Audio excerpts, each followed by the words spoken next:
Hey guys, tonight we're diving into the absolutely epic saga of feudal Japan.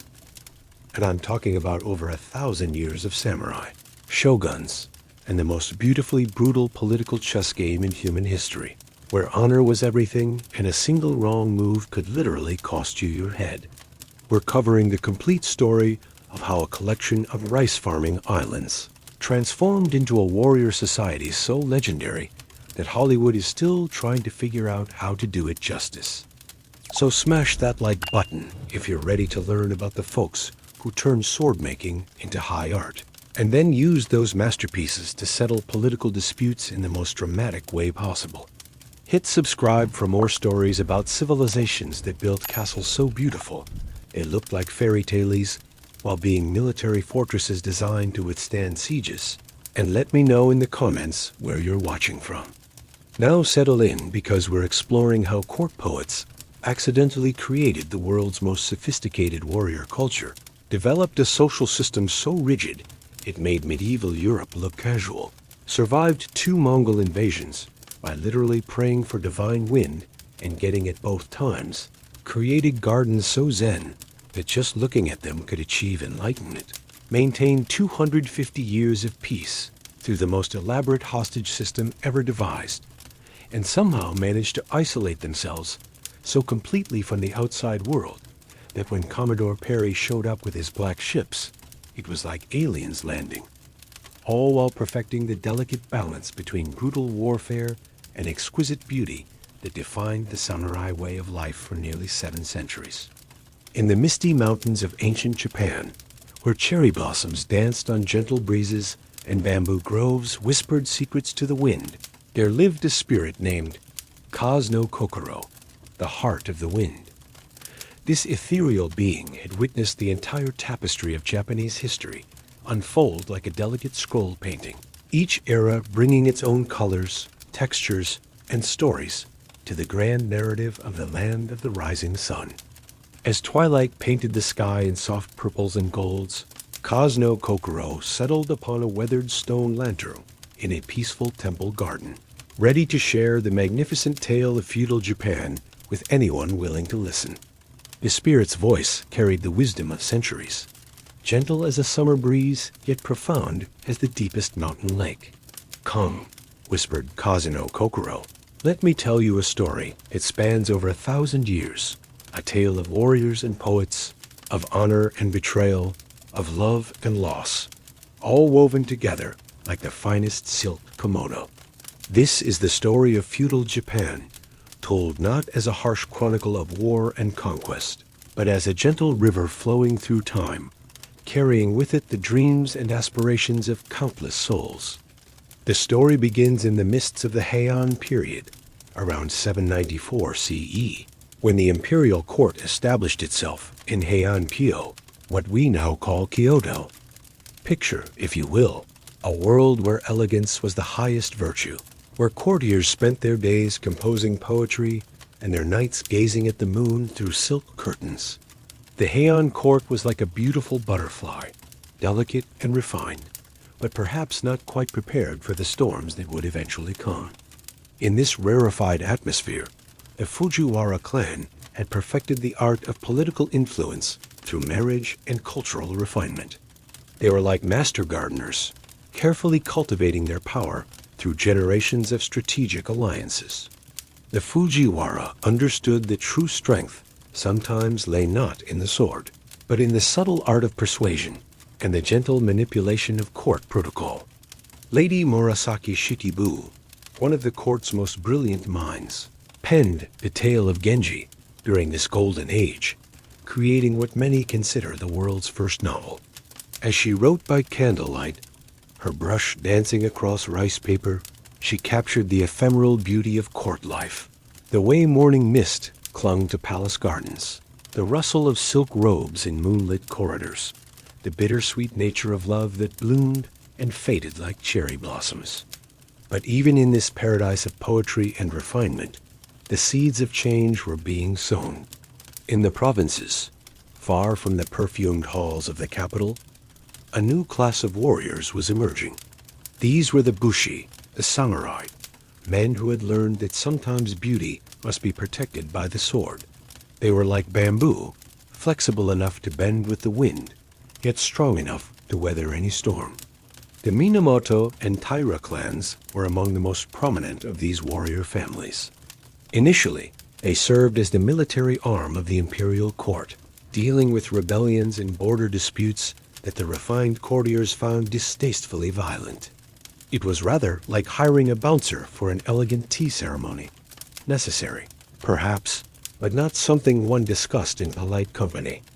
As the Heian period progressed, these warrior clans grew in power and influence. The Taira, in particular, became quite comfortable in the capital, adopting many of the court's refined ways. Taira no Kiyomori, their leader, was like a wolf who had learned to wear silk, still dangerous, but now with an appreciation for fine poetry and expensive incense.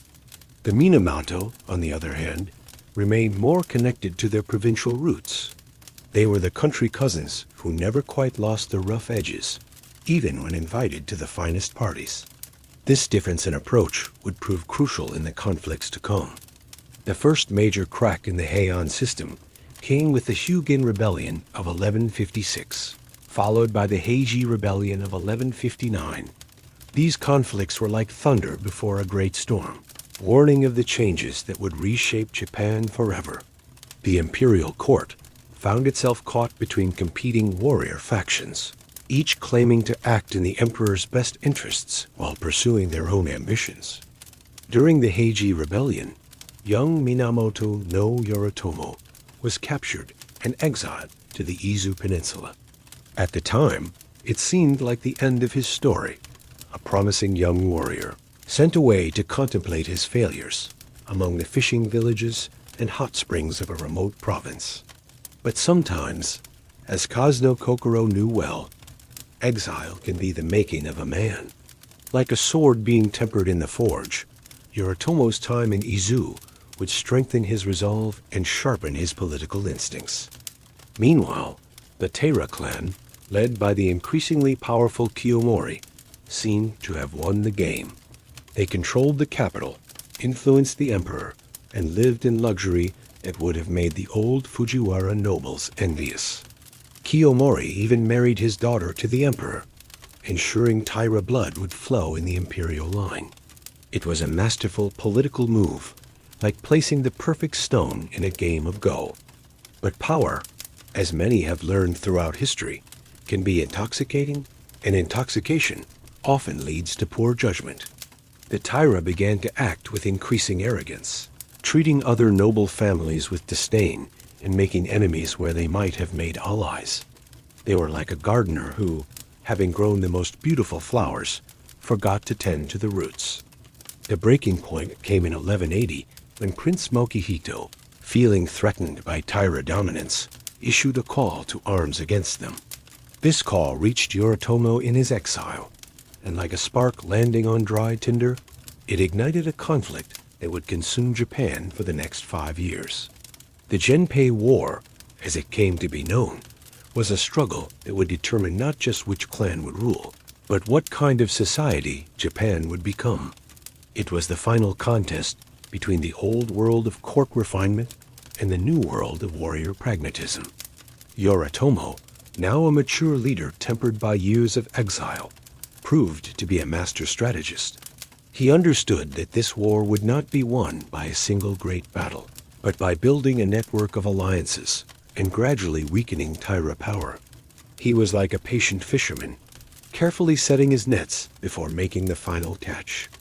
One of Yoritomo's greatest assets was his younger brother, Minamoto no Yoshitsune, a warrior of almost supernatural skill and charisma. Yoshitsune was everything a samurai was supposed to be: brave, loyal, skilled with both sword and strategy, and possessed of an almost mystical ability to inspire his followers. He was like a character from one of the old legends, too perfect for the messy realities of politics. The war raged across Japan, from the mountains of the north to the islands of the south. Each battle was like a brushstroke on a vast canvas, gradually painting a new picture of Japanese society. The Taira, despite their initial advantages, found themselves increasingly isolated, His former allies abandoned them, and new enemies emerged.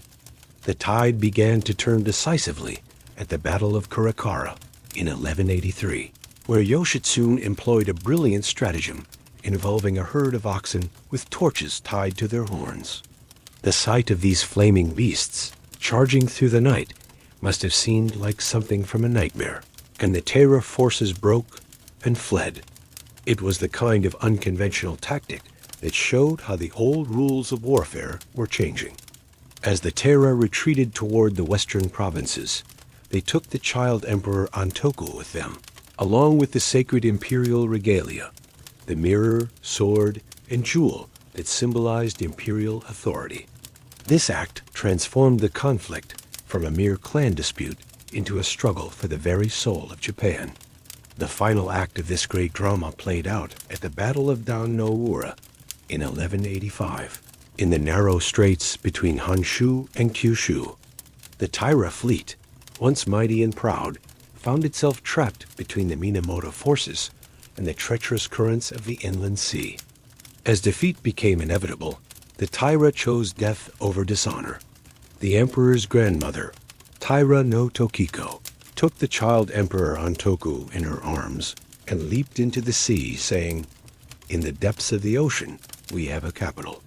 It was a moment of tragic beauty that would echo through Japanese literature for centuries to come. With the Taira defeated, Yoritomo faced the challenge of creating a new form of government. The old imperial system was clearly inadequate for governing a nation of warriors. But what should replace it?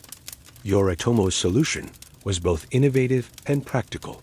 He would create a military government, a bakufu, that would rule in the emperor's name while leaving the imperial court its dignity and ceremonial functions.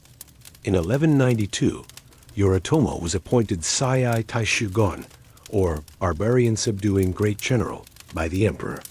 This title, shortened to shogun, would become the most powerful position in Japan for the next 7 centuries.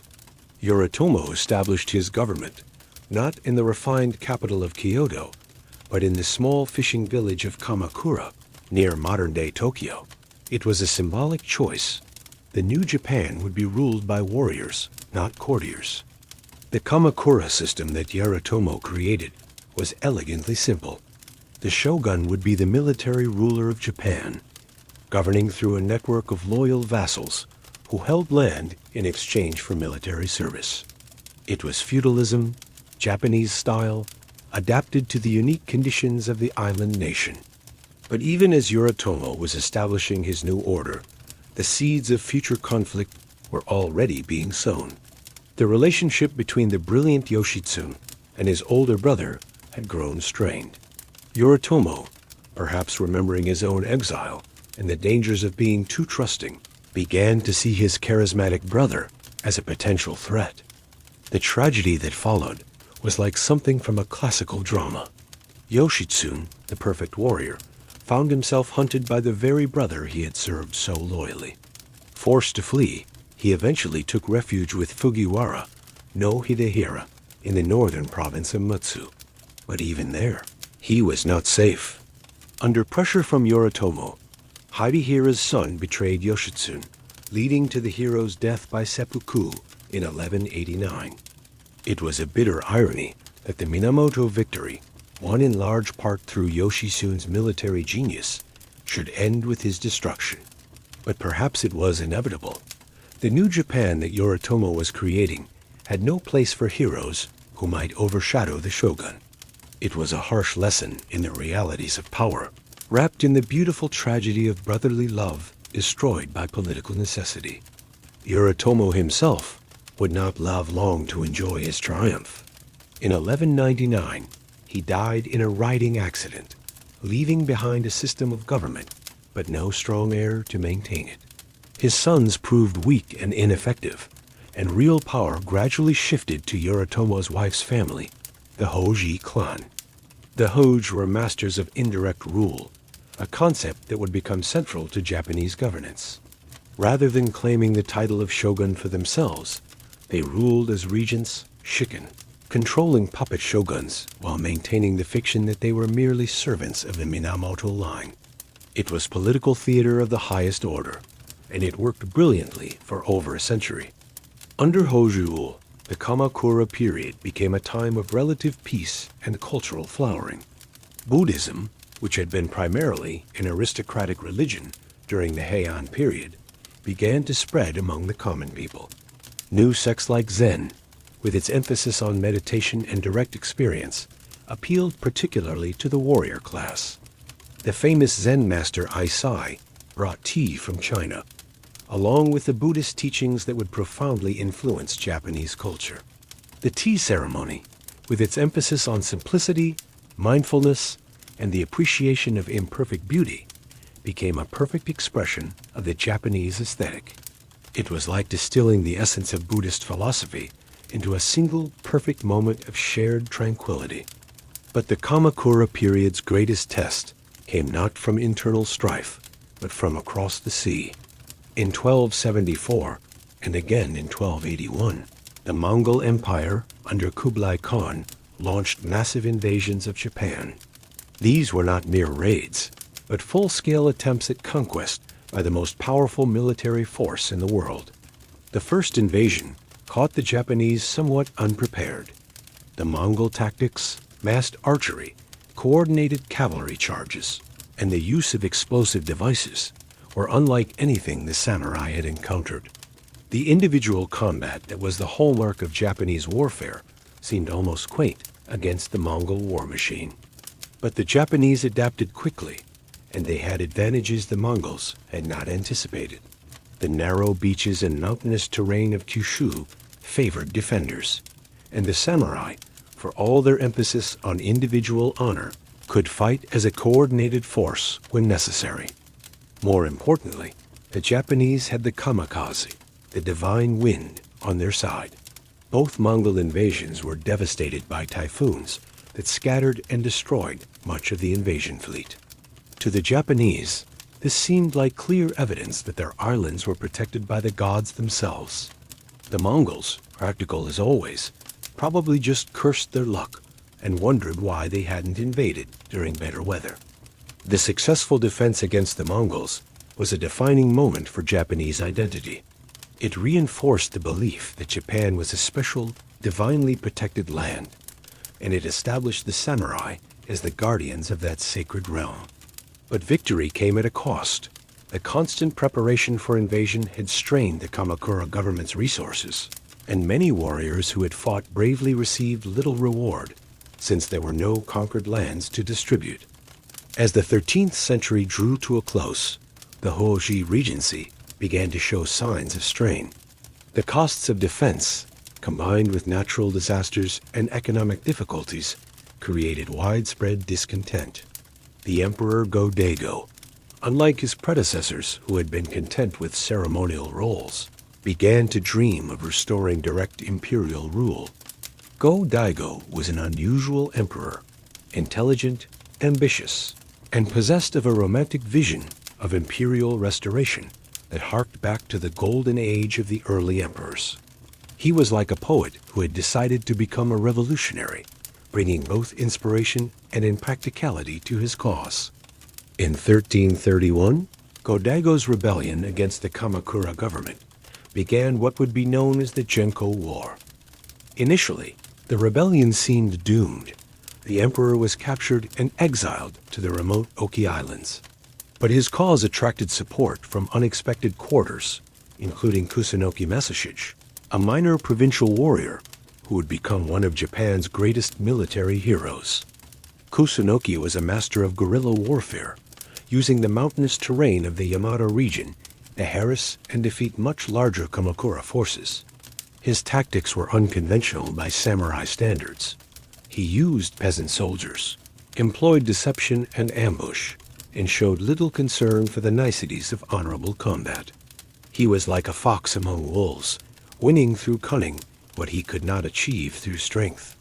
The turning point came when Ashikaga Takauji, one of the Kamakura government's most important generals, switched sides and joined the imperial cause.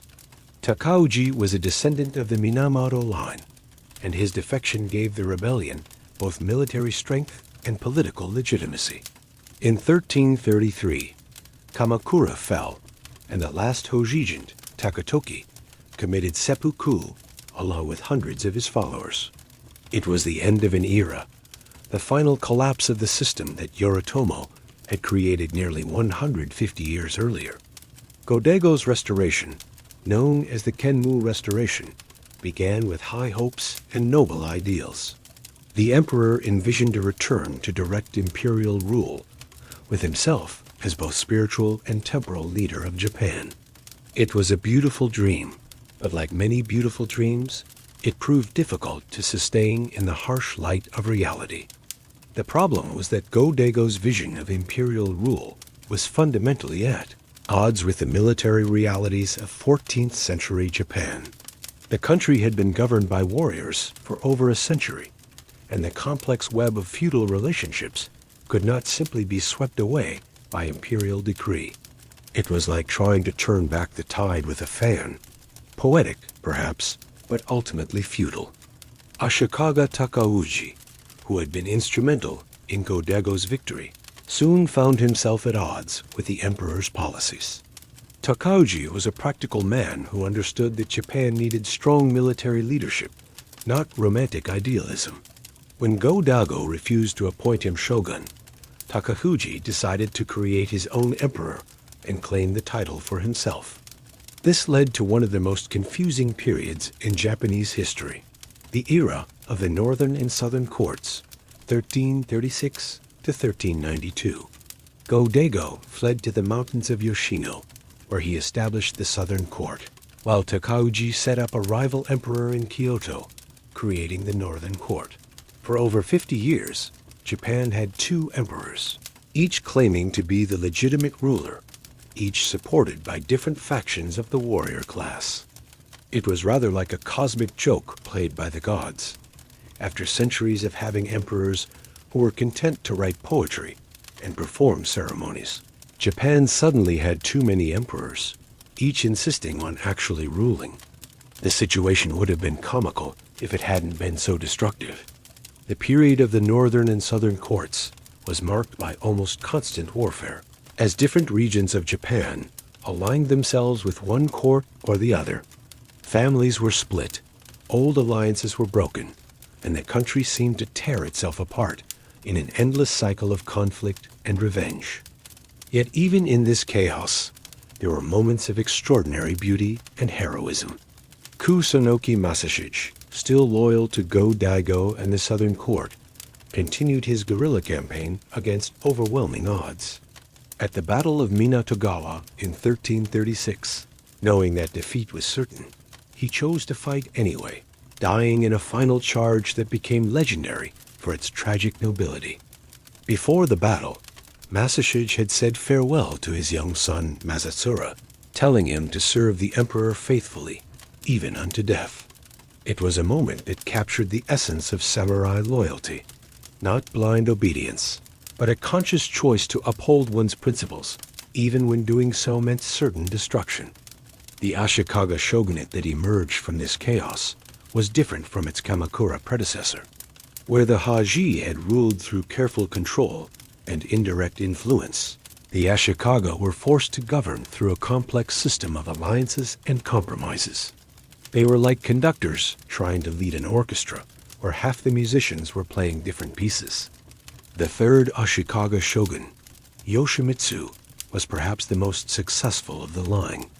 A patron of the arts and a skilled diplomat, he managed to end the division between the northern and southern courts in 1392, reunifying Japan under a single emperor, though one firmly under Ashikaga control.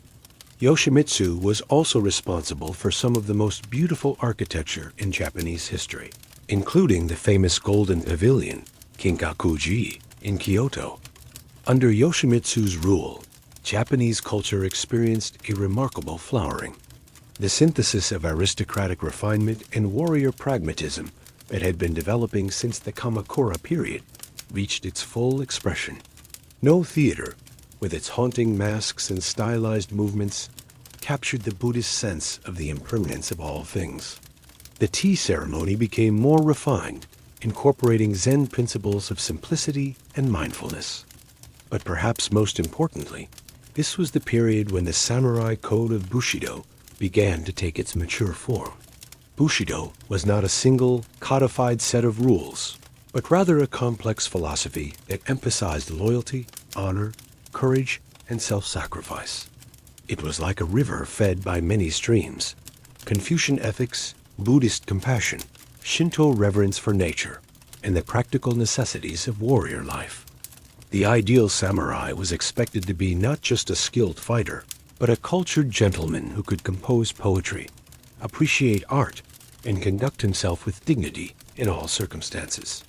He should be ready to die for his lord at a moment's notice, but he should also be capable of governing wisely in times of peace.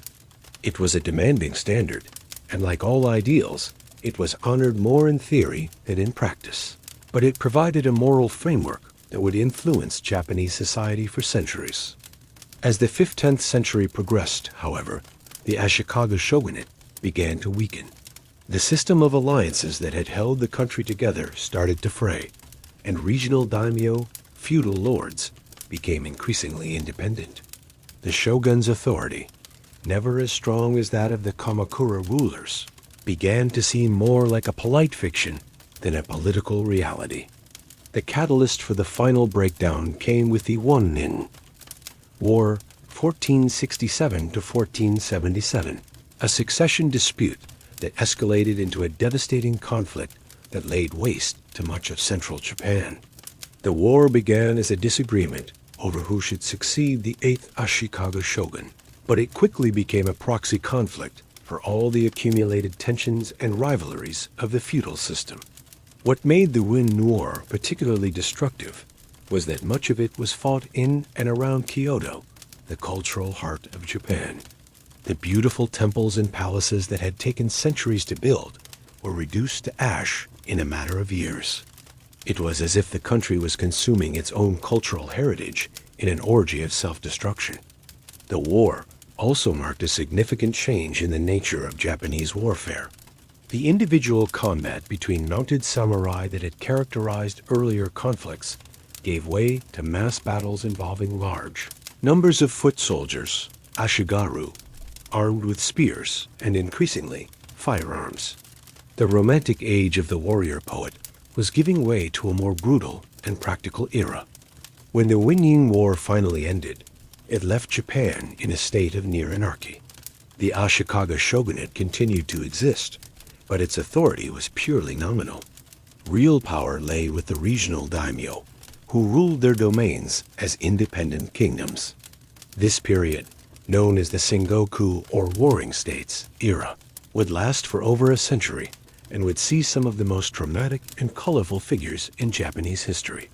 The Sengoku period was like a great storm that swept across Japan, destroying the old order and creating the conditions for something entirely new to emerge. It was an age of opportunity for those bold enough to seize it, and of disaster for those who clung too tightly to the old ways. One of the most significant developments of this period was the arrival of European traders and missionaries. In 1543, Portuguese merchants landed on the island of Tanegashima, bringing with them firearms that would revolutionize Japanese warfare. The Japanese, with their characteristic adaptability, quickly mastered the new technology and began producing their own improved versions. The Europeans also brought Christianity, which found surprising success in certain parts of Japan. The Jesuit missionary Francis Xavier arrived in 1549 and was amazed by the intelligence and curiosity of the Japanese people.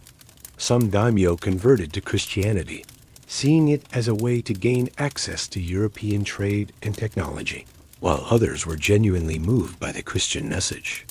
But the most important figure of the Sengoku period was undoubtedly Oda Nobunaga, a daimyo from the relatively minor province of Owari, who had come closer than anyone before him to unifying Japan under a single ruler. Nobunaga was a revolutionary figure who broke with many of the traditional constraints of samurai society. Where other daimyo were bound by complex webs of obligation and tradition, Nobunaga was ruthlessly pragmatic. He promoted men based on ability rather than birth, used new military technologies, without regard for their effect on traditional warrior culture, and showed no hesitation in destroying his enemies completely. He was like a force of nature, sweeping away everything that stood in his path. Nobunaga's rise to power began with his victory at the Battle of Okehazama in 1560, where he defeated the much larger forces of Imagawa Yoshimoto through a combination of careful intelligence gathering and bold tactical innovation. It was the kind of victory that made other daimyo take notice and wonder if this upstart from Owari might be more dangerous than they had thought. Over the next 20 years, Nobunaga systematically conquered central Japan using a combination of military force, political cunning, and economic innovation. He was one of the first daimyo to understand the importance of controlling trade routes and commercial centers, and he actively promoted commerce and industry in his territories. Nobunaga was also notable for his treatment of Buddhism, which he saw as a political threat to his authority. The great Buddhist monasteries had become powerful feudal lords in their own right, controlling vast territories and maintaining their own armies. Nobunaga's destruction of the Enryaku-ji monastery on Mount Hiei in 1571 was a shocking act that demonstrated his willingness to challenge even the most sacred institutions if they opposed his will. But Nobunaga's greatest innovation was perhaps his use of Ashigaru foot soldiers armed with firearms. Traditional samurai warfare emphasized individual skill and honor, but Nobunaga's armies fought as disciplined units, using coordinated volleys of musket fire to break enemy formations. It was a fundamental change in the nature of warfare, and it gave Nobunaga's forces a decisive advantage over more traditional armies. By 1582, Nobunaga controlled most of central Japan and seemed poised to complete the unification of the country. But his career came to a sudden and dramatic end when one of his own generals, Akechi Mitsuhide, betrayed him at the Hanno-ji temple in Kyoto. Surrounded and with no hope of escape, Nobunaga committed seppuku, dying as dramatically as he had lived. The betrayal at Hanno-ji was one of those moments that changed the course of history. If Nobunaga had lived, Japan might have been unified decades earlier, and the subsequent course of Japanese history might have been very different. But perhaps it was fitting that a man who had lived by breaking the rules should die, through the ultimate breaking of the most sacred rule of all, the loyalty between lord and vassal. Nobunaga's death created a power vacuum that was quickly filled by one of his most capable generals, Toyotomi Hideyoshi. Hideyoshi was a remarkable figure, a man of humble origins who rose to become the most powerful person in Japan through a combination of military skill, political acumen, and sheer force of personality. Hideyoshi's background was so humble that his enemies mockingly called him the monkey, but he turned this apparent weakness into a strength. Unlike the aristocratic daimyo, who were bound by complex codes of honor and precedent, Hideyoshi was free to be completely pragmatic. He was like water, taking the shape of whatever container he found himself in, but always flowing toward his ultimate goal. The first challenge Hideyoshi faced was dealing with Akechi Mitsuhide, Nobunaga's betrayer. In a campaign that lasted only 11 days, Hideyoshi defeated and killed Mitsuhide at the Battle of Yamazaki, avenging his former master and establishing himself as Nobunaga's legitimate successor. It was a masterpiece of rapid mobilization and decisive action that demonstrated Hideyoshi's military genius. Over the next few years, Hideyoshi systematically eliminated his rivals and consolidated control over Nobunaga's former territories. His greatest challenge came from Tokugawa Ieyasu, another of Nobunaga's former generals, who controlled the rich Kanto region. The two armies met at the Battle of Komaki and Nagokut in 1584, but rather than fight to the finish, both leaders recognized that continued conflict would only benefit their mutual enemies. They negotiated a peace that left Ieyasu as Hideyoshi's nominal subordinate but effective equal. By 1590, Hideyoshi had completed the unification of Japan, something that had not been achieved since the early Heian period. His final victory came with the siege of Odawara, where he defeated the Hoji clan, not related to the earlier Kamakura regions, and brought the last independent region of Japan under his control.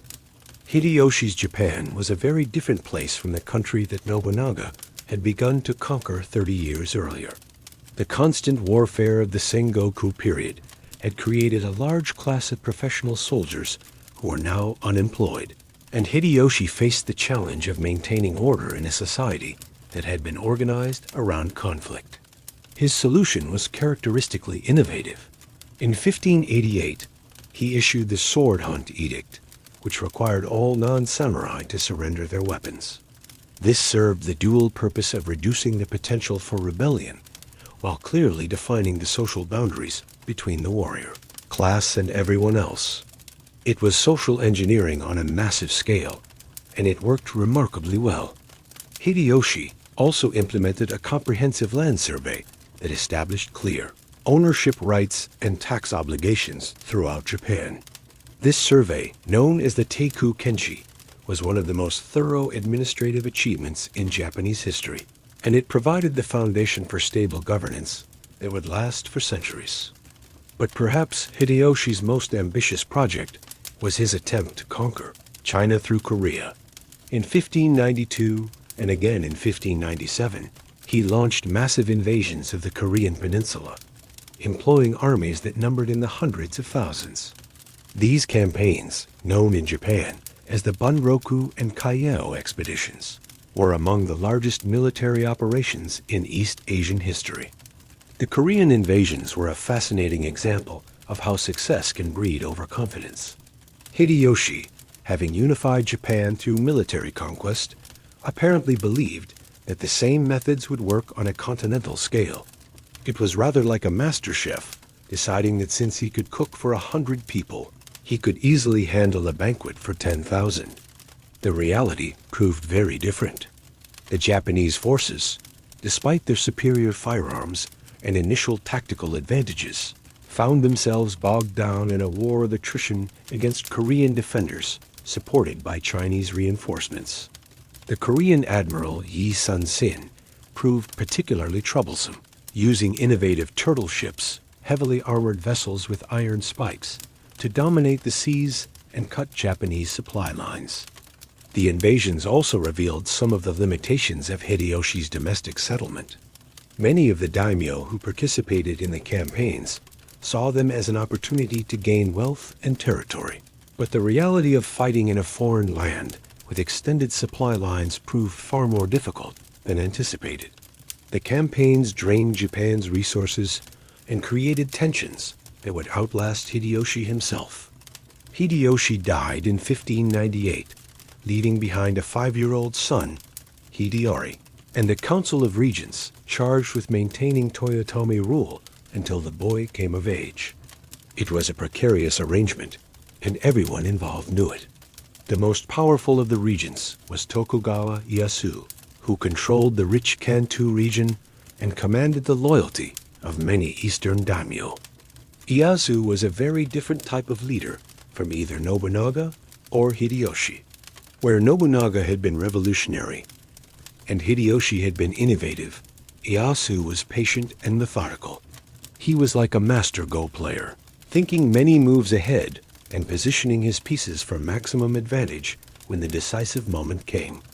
The crisis came in 1600, when the region split into two factions: those loyal to the Toyotomi house, the Western Army, led by Ishida Mitsunari, and those who supported Ieyasu, the Eastern Army.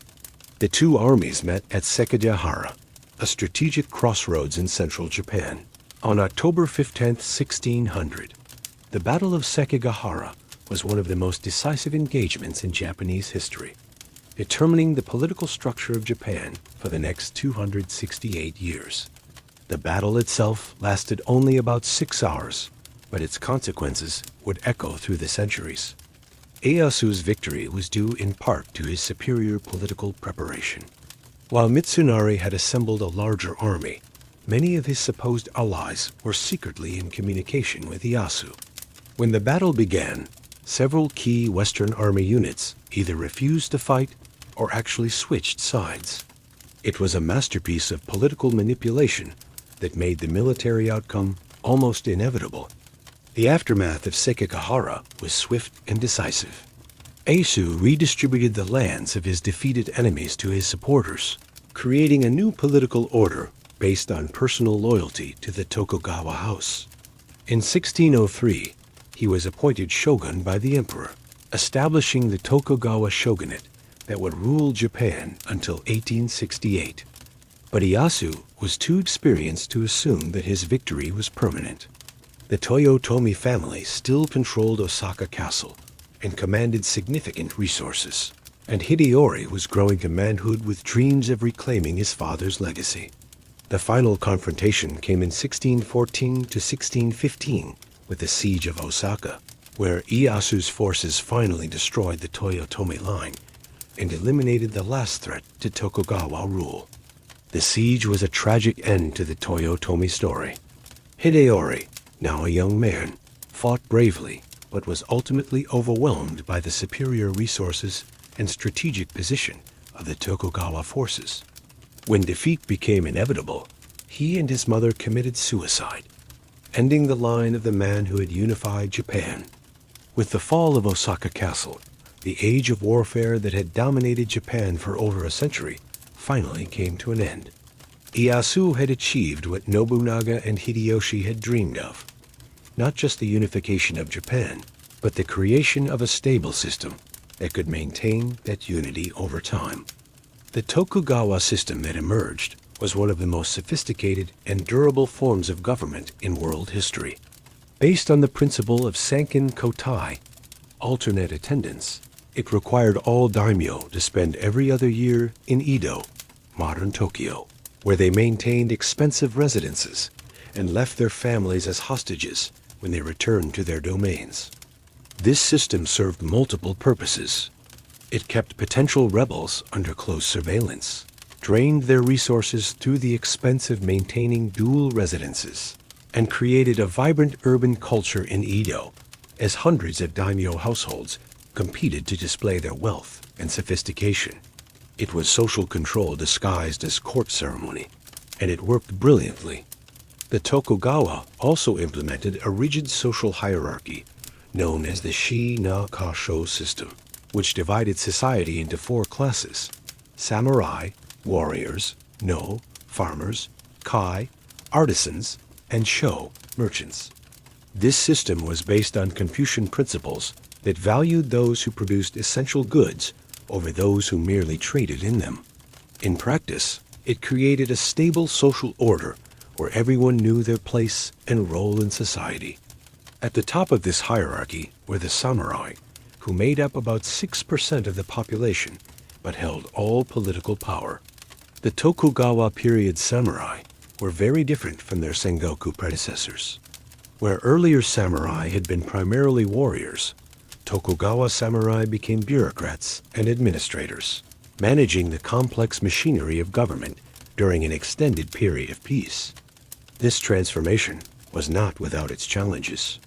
Many samurai struggled to find meaning in a world where their martial skills were no longer needed. Some turned to scholarship, becoming experts in Confucian philosophy, military strategy, or other intellectual pursuits. Others became masterless ronin, wandering the country in search of employment or purpose.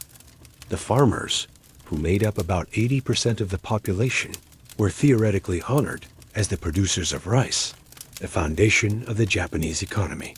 In reality, they bore the heaviest tax burden and lived under strict regulations that controlled everything from what they could wear to where they could travel.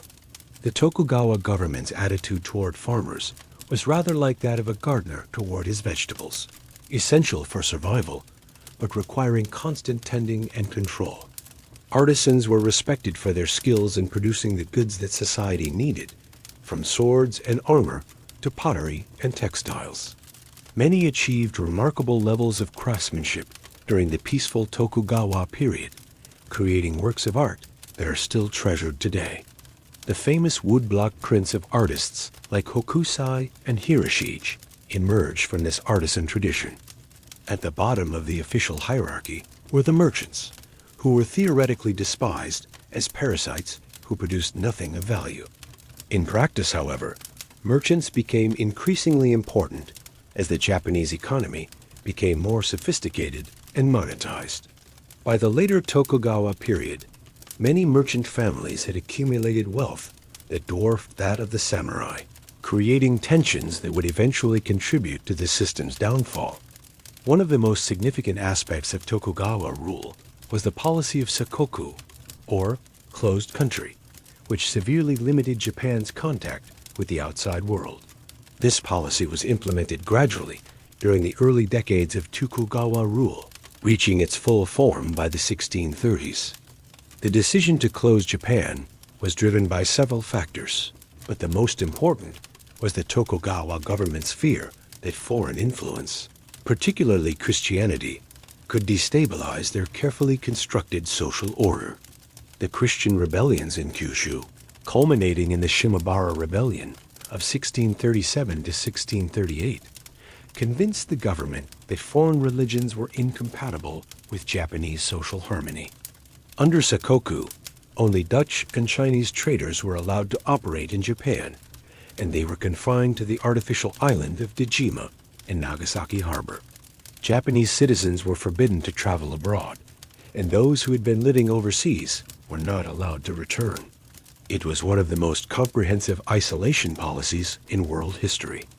The effects of sakoku were profound and complex. On one hand, it allowed Japanese culture to develop along its own unique lines without foreign interference. The distinctive arts, literature, and philosophy of the Tokugawa period emerged from this cultural isolation. On the other hand, it meant that Japan fell behind in military technology and scientific knowledge, creating vulnerabilities that would become apparent in the 19th century. Despite its isolation, Tokugawa Japan was far from stagnant. The long peace allowed for remarkable economic and cultural development. The population grew from about 12 million in 1600 to over 30 million by 1720. Cities flourished, with Edo becoming one of the largest cities in the world, home to over 1 million people by the 18th century. This urban growth was accompanied by the development of a vibrant popular culture. The pleasure quarters of cities like Edo and Osaka became centers of artistic innovation, where merchants and artisans could enjoy entertainments that were officially disapproved of, but tacitly tolerated. The famous floating world, Jukiyo culture, emerged from these districts, celebrating the ephemeral pleasures of urban life. Kabuki theater, with its elaborate costumes and dramatic performances, became the entertainment of choice for the urban masses. Unlike the refined no theater favored by the aristocracy, Kabuki was loud, colorful, and emotionally direct. It was theater for people who worked hard and wanted to be entertained, not educated. The geisha tradition also emerged during this period, though it was quite different from the popular Western image. Geisha were skilled entertainers who provided sophisticated conversation, music, and dance for their clients. They were artists and businesswomen who operated in a complex social world that existed parallel to, but separate from, the official Confucian hierarchy. Literature flourished during the Tokugawa period, with authors like Ihara Saikaku creating vivid portraits of merchant life and urban culture. Saikaku's stories were full of humor and humanity, depicting a world where money mattered more than birth and where clever commoners could outwit pompous samurai. It was literature that reflected the real Japan, not the idealized version promoted by government propaganda. The development of a national transportation network also contributed to cultural exchange and economic growth. The Tokada, the great highway connecting Edo and Kyoto, became one of the busiest roads in the world. The famous 53 stations of the Tokada, depicted in Hiroshige's woodblock prints, showed a Japan where people and goods moved freely, despite the rigid social hierarchy. Education expanded dramatically during the Tokugawa period. The government established schools for samurai children, while Buddhist temples and private academies provided education for commoners. By the end of the period, Japan had one of the highest literacy rates in the world, a factor that would prove crucial in the country's rapid modernization after 1868. The study of Dutch learning rangaku allowed Japanese scholars to maintain some contact with Western scientific and technological developments despite the isolation policy. Through the limited Dutch presence at Dejima, Japanese intellectuals gained access to European books on medicine, astronomy, geography, and other subjects. This knowledge would prove invaluable when Japan was forced to open its doors to the world in the 19th century. But perhaps the most remarkable aspect of Tokugawa Japan was its environmental consciousness. Faced with deforestation and resource depletion in the 17th century, the government implemented comprehensive conservation policies that successfully restored Japan's forests and created sustainable resource management practices. It was an early example of how a society could recognize environmental limits and adapt accordingly. The Tokugawa system was so successful that it seemed as if it might last forever. The rigid social hierarchy, the careful balance of power between the shogun and the daimyo, and the isolation from foreign interference created a stability that Japan had never known before. But like all human institutions, it contained the seeds of its own transformation. By the early 19th century, several factors were beginning to strain the Tokugawa system. The long peace had made the samurai class increasingly irrelevant, while the growing wealth of merchants was undermining the official social hierarchy. Natural disasters, including famines and earthquakes, tested the government's ability to maintain order and provide for its people. More ominously, foreign pressure was beginning to build. Russian expeditions in the north, British expansion in Southeast Asia, and American whaling activities in the Pacific all brought foreign ships closer to Japanese waters. The policy of Sakoku, which had protected Japan for over 2 centuries, was becoming increasingly difficult to maintain. The crisis came in 1853 when Commodore Matthew Perry of the United States Navy arrived in Edo Bay with a squadron of black ships and demanded that Japan open its ports to American trade. Perry's arrival was like a thunderclap in a clear sky, shattering the illusion that Japan could remain isolated from the modern world forever. The Tokugawa government found itself in an impossible position. It lacked the military power to resist foreign demands, but opening the country would undermine the entire basis of their rule. The shogun's advisors were divided, with some advocating resistance and others counseling accommodation. The decision to sign the Treaty of Kanagawa in 1854, opening Japanese ports to American ships, marked the beginning of the end for the Tokugawa system. Similar treaties with other Western powers followed, creating a network of unequal treaties that gave foreigners special privileges in Japan while limiting Japanese sovereignty. These treaties sparked a crisis of legitimacy for the Tokugawa government. Many samurai, particularly in the southwestern domains of Satsuma and Shōrō, began to question why they should obey a shogun who could not protect Japan from foreign humiliation. The slogan Sonji, revere the emperor, expel the barbarians, became a rallying cry for those who opposed the Tokugawa accommodation with the West. The irony was that the very success of the Tokugawa system had created the conditions for its downfall. The long peace had allowed education to flourish, creating a class of intellectuals who could envision alternatives to the existing order. The economic development had created new sources of wealth and power that existed outside the official hierarchy. And the isolation policy, by preventing gradual adaptation to changing world conditions, had made the eventual confrontation with modernity more traumatic and destabilizing. The final crisis came in the 1860s, as the Tokugawa government struggled to deal with increasing foreign pressure and domestic opposition. The assassination of foreigners by anti-Western samurai led to demands for compensation and punishment that further weakened the government's position. The shogun's attempts at reform, including the creation of a modern military and the relaxation of social restrictions, only served to highlight the system's fundamental contradictions. In 1867, the 15th and last Tokugawa shogun, Yoshinobu, made the remarkable decision to return political power to the emperor.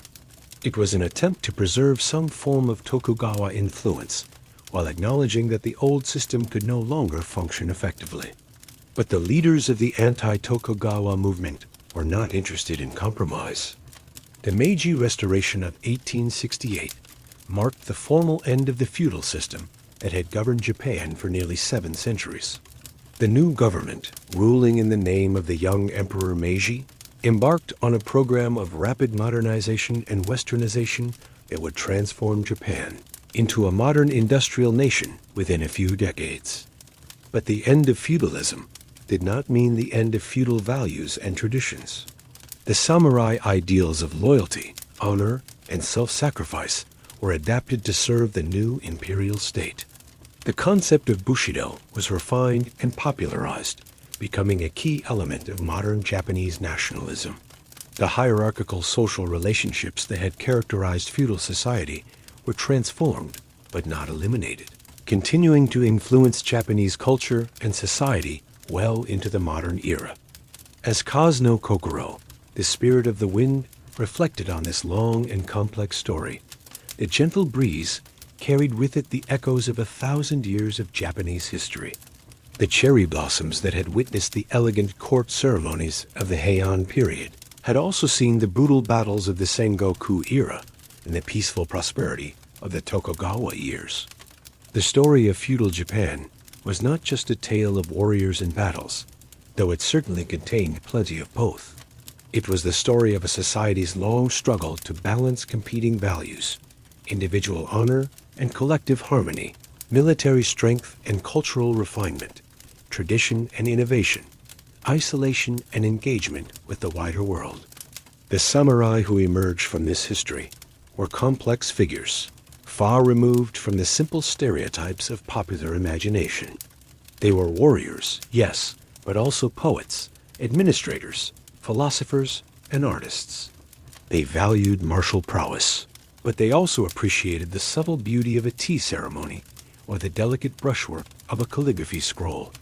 The feudal system itself was a remarkable achievement in social organization. For all its rigidity and inequality, it provided stability and order for a society that had known centuries of warfare and chaos. It created space for cultural development and artistic achievement that enriched not just Japan, but the entire world. The great castles that dotted the Japanese landscape during the feudal period were more than just military fortifications. They were symbols of power and authority, but also centers of culture and learning.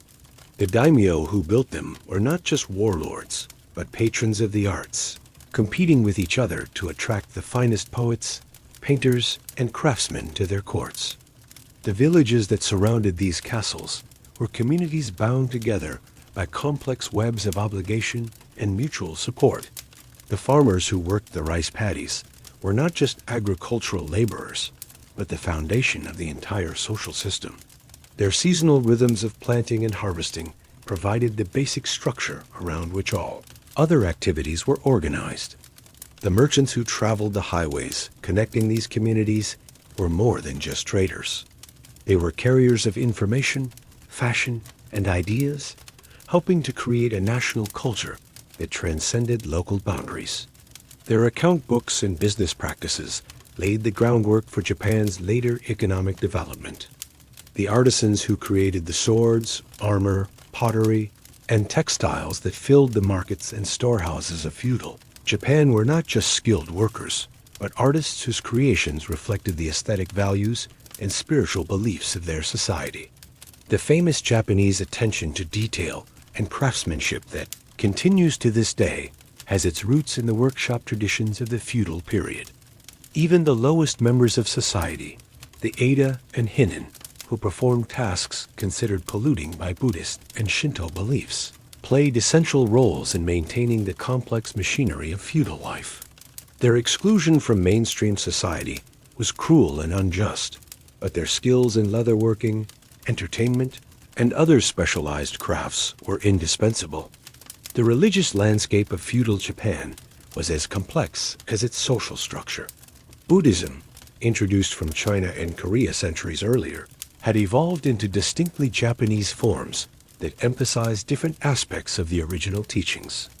Zen Buddhism, with its focus on meditation and direct experience, appealed particularly to the warrior class, while Pure Land Buddhism, with its promise of salvation through faith, found favor among common people. Shinto, the indigenous religion of Japan, provided a sense of connection to the natural world and the ancestral spirits that watched over the land. The thousands of shrines scattered across the country served as focal points for community identity and seasonal celebrations.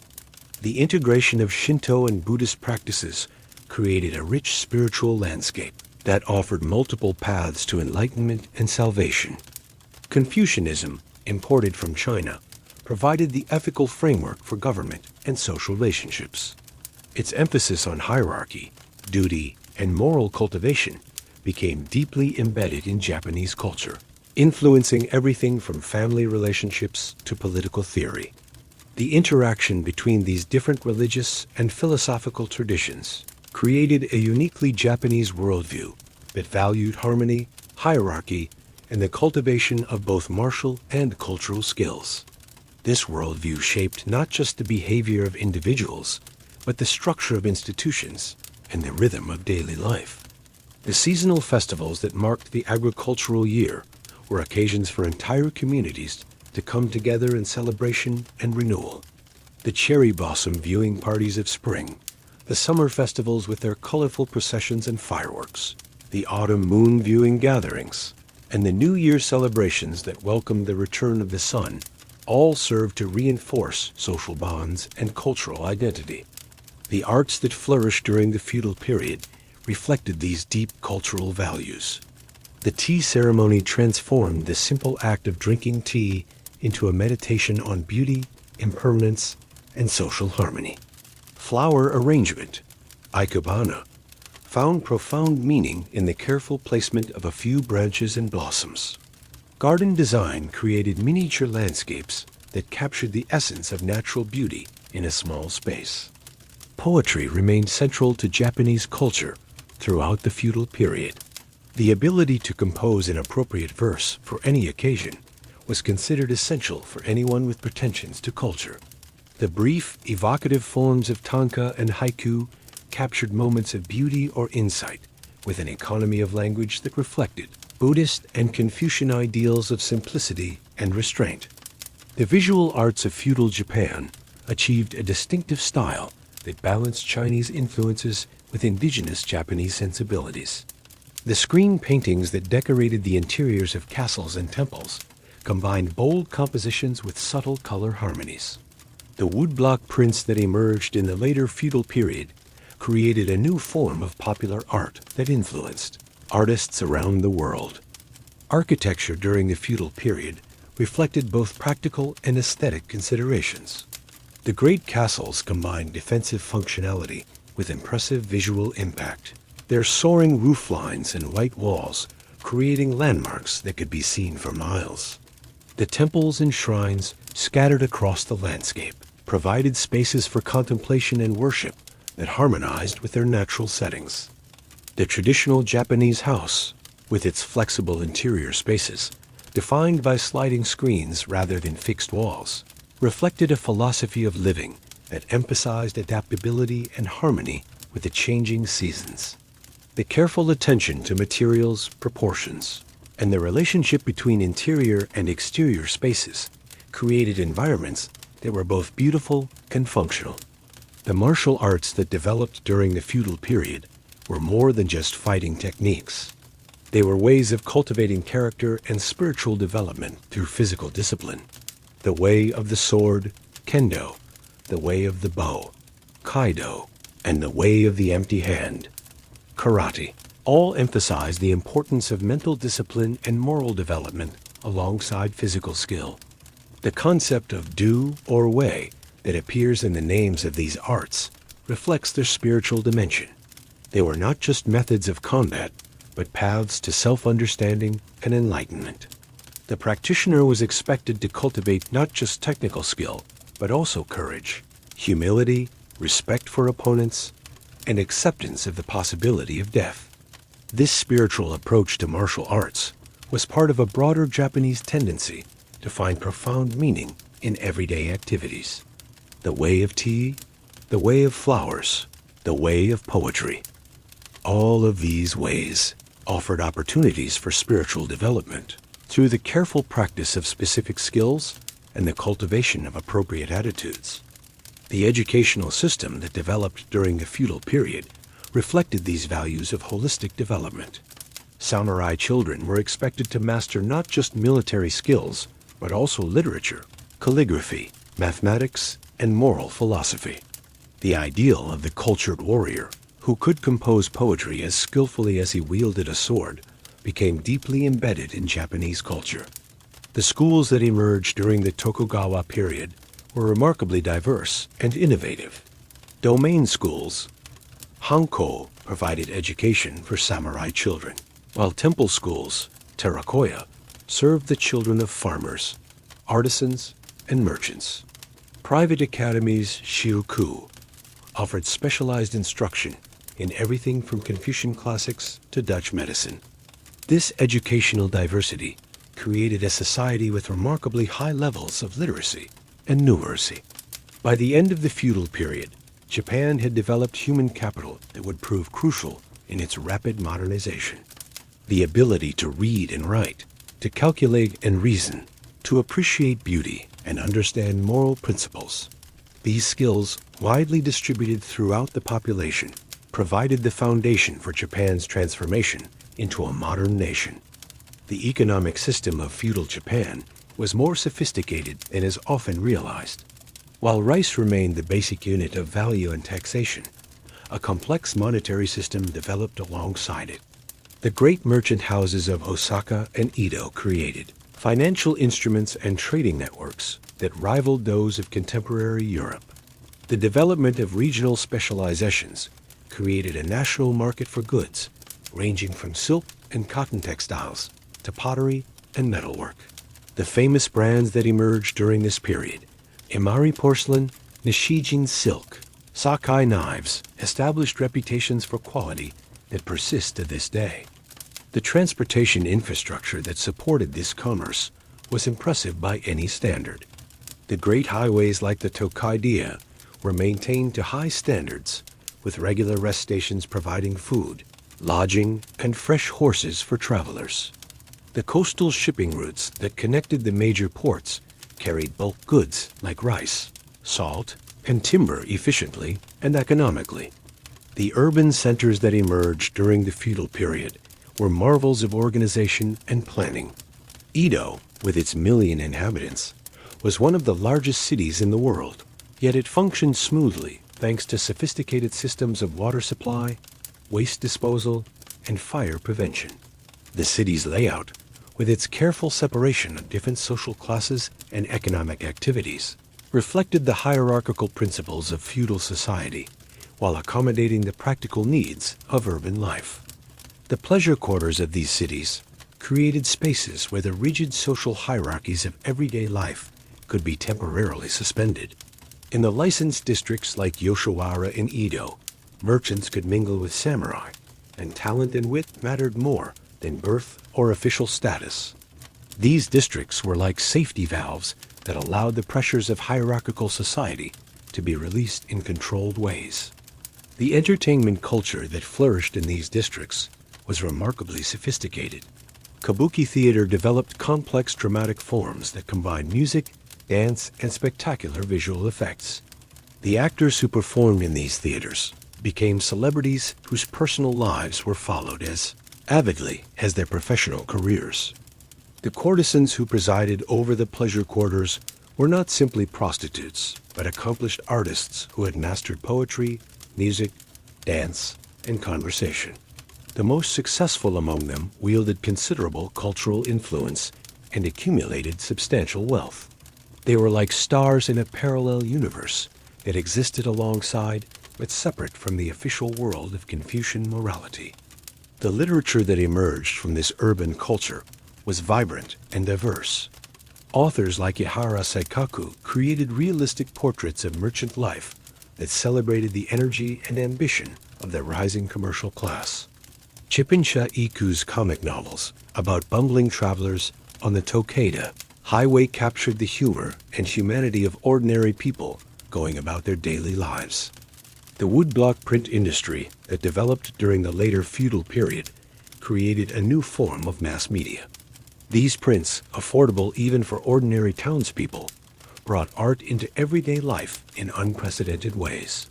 The great masters like Hokusai and Hiroshige created images that captured both the beauty of the Japanese landscape and the vitality of urban life. The subjects of these prints ranged from portraits of famous actors and courtesans to landscapes and scenes of daily life. They provided a visual record of feudal Japanese society that is unmatched in its detail and immediacy. The technical innovations of the printmakers, including the use of multiple colors and sophisticated printing techniques, created works of art that were both beautiful and affordable. The influence of these prints extended far beyond Japan. When the country was open to foreign trade in the mid-19th century, Japanese woodblock prints became highly sought after by Western collectors and artists. The bold compositions, flat color areas, and unusual perspectives of Japanese prints influenced the development of modern Western art in profound ways. The culinary traditions that developed during the feudal period reflected both the constraints and opportunities of Japanese geography and climate. The Buddhist prohibition on eating meat led to the development of sophisticated vegetarian cuisines that made creative use of soybeans, vegetables, and seafood. The tea ceremony elevated the preparation and consumption of food to an art form that emphasized seasonality, simplicity, and aesthetic presentation. Regional specialties developed based on local ingredients and traditions. The soba noodles of Edo, the kaiseki cuisine of Kyoto, the seafood dishes of coastal regions, each area developed distinctive flavors and preparation methods that reflected local conditions and preferences. The sake brewing industry became highly sophisticated during the feudal period, with different regions developing distinctive styles and flavors. The great brewing centers like Nara in present-day Hyogo Prefecture developed techniques and quality standards that made their products famous throughout Japan. The craft traditions that flourished during the feudal period created objects of extraordinary beauty and functionality. Sword-making reached levels of technical and artistic achievement that have never been surpassed. The great swordsmiths were revered as artists whose creations were treasured not just as weapons, but as works of art. Pottery and ceramics developed along multiple lines, from the rough, deliberately imperfect tea bowls prized by tea masters to the elaborate decorative pieces created for wealthy merchants and daimyo. Each region developed its own styles and techniques, creating a rich diversity of ceramic traditions. Textile production reached remarkable levels of sophistication, with techniques like resist dyeing, brocade weaving, and embroidery creating fabrics of extraordinary beauty. The kimono became not just clothing, but a canvas for artistic expression, with designs that reflected seasonal themes, literary allusions, and personal taste. The metalworking traditions of feudal Japan produced not just weapons and armor, but also decorative objects of great beauty. The techniques developed for decorating sword guards, tsuba, were applied to a wide range of objects, creating a distinctive aesthetic that combined functional design with artistic expression. Woodworking reached extraordinary levels of refinement, with craftsmen developing techniques for joining wood without nails or glue that created structures of remarkable strength and beauty. The great temples and castles of the feudal period showcased these techniques, which allowed for the creation of buildings that could withstand earthquakes and the passage of centuries. The garden design traditions that reached maturity during the feudal period created outdoor spaces that were works of art in their own right.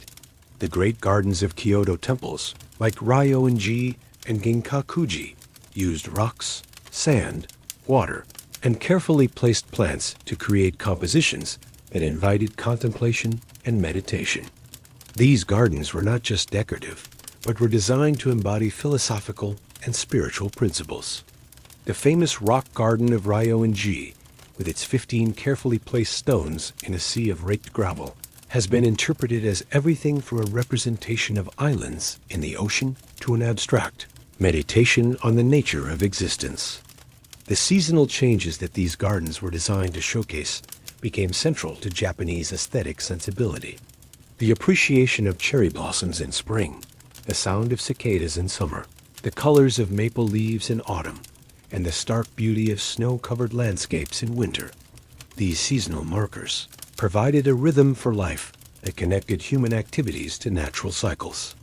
This sensitivity to seasonal change influenced all aspects of Japanese culture, from the themes of poetry to the ingredients used in cooking to the colors and patterns of clothing. It created a culture that was deeply attuned to the natural world and found beauty in the constant process of change and renewal. The concept of mono no aware, the pathos of things, or the bittersweet awareness of the impermanence of all things, became central to Japanese aesthetic philosophy. This concept, which found its fullest expression in the literature of the Heian period, continued to influence Japanese culture throughout the feudal era and beyond. This aesthetic philosophy found expression in the preference for materials that showed the passage of time: weathered wood, patinated metal, stones worn smooth by water. Rather than trying to create objects that would last forever unchanged, Japanese craftsmen created things that would become more beautiful as they aged and showed the marks of use and time. The influence of this philosophy can be seen in everything from the design of tea ceremony utensils, which were often chosen for their imperfections and signs of age, to the practice of viewing cherry blossoms, which were appreciated precisely because their beauty was so brief and fragile. The social rituals that developed during the feudal period reflected these aesthetic and philosophical principles. The elaborate ceremonies surrounding everything from the serving of tea to the viewing of the moon created opportunities for people to step outside the routine of daily life and appreciate beauty and meaning in carefully structured ways. These rituals served multiple functions. They provided opportunities for social bonding and the reinforcement of hierarchical relationships. They created spaces for the appreciation of beauty and the cultivation of refined sensibilities. And they offered moments of transcendence where participants could experience a sense of connection to something larger than themselves. The gift-giving customs that became elaborate during the feudal period reflected the importance of social relationships and obligations. The careful selection of appropriate gifts for different occasions and recipients became an art form in itself, requiring knowledge of seasonal symbolism, literary allusions, and social protocols. The wrapping and presentation of gifts became as important as the gifts themselves, with elaborate techniques for folding paper and tying cords that transformed even simple objects into works of art. These customs reflected the Japanese appreciation for process and presentation as much as for the final product.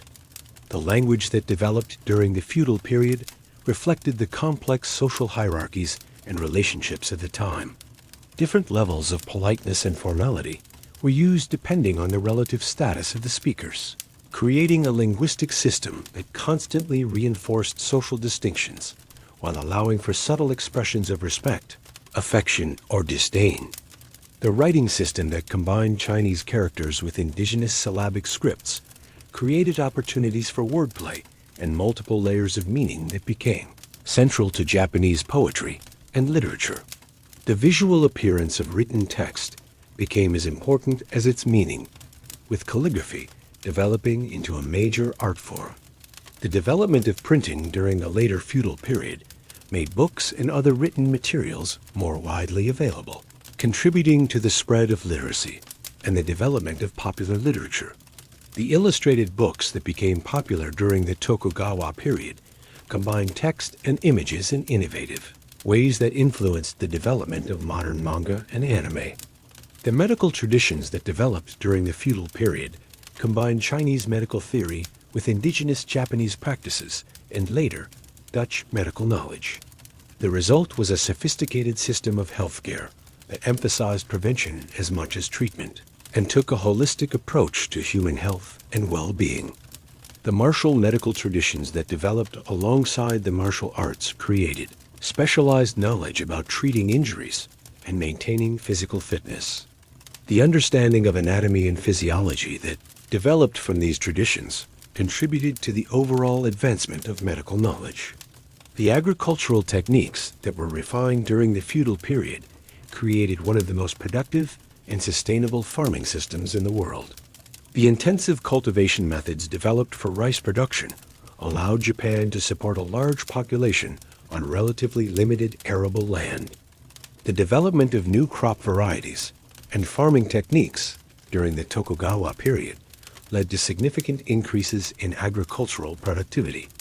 The introduction of new crops from the Americas, including sweet potatoes and corn, provided additional food sources that helped support population growth. The forestry management practices that were developed during the later feudal period created sustainable systems for harvesting timber while maintaining forest cover.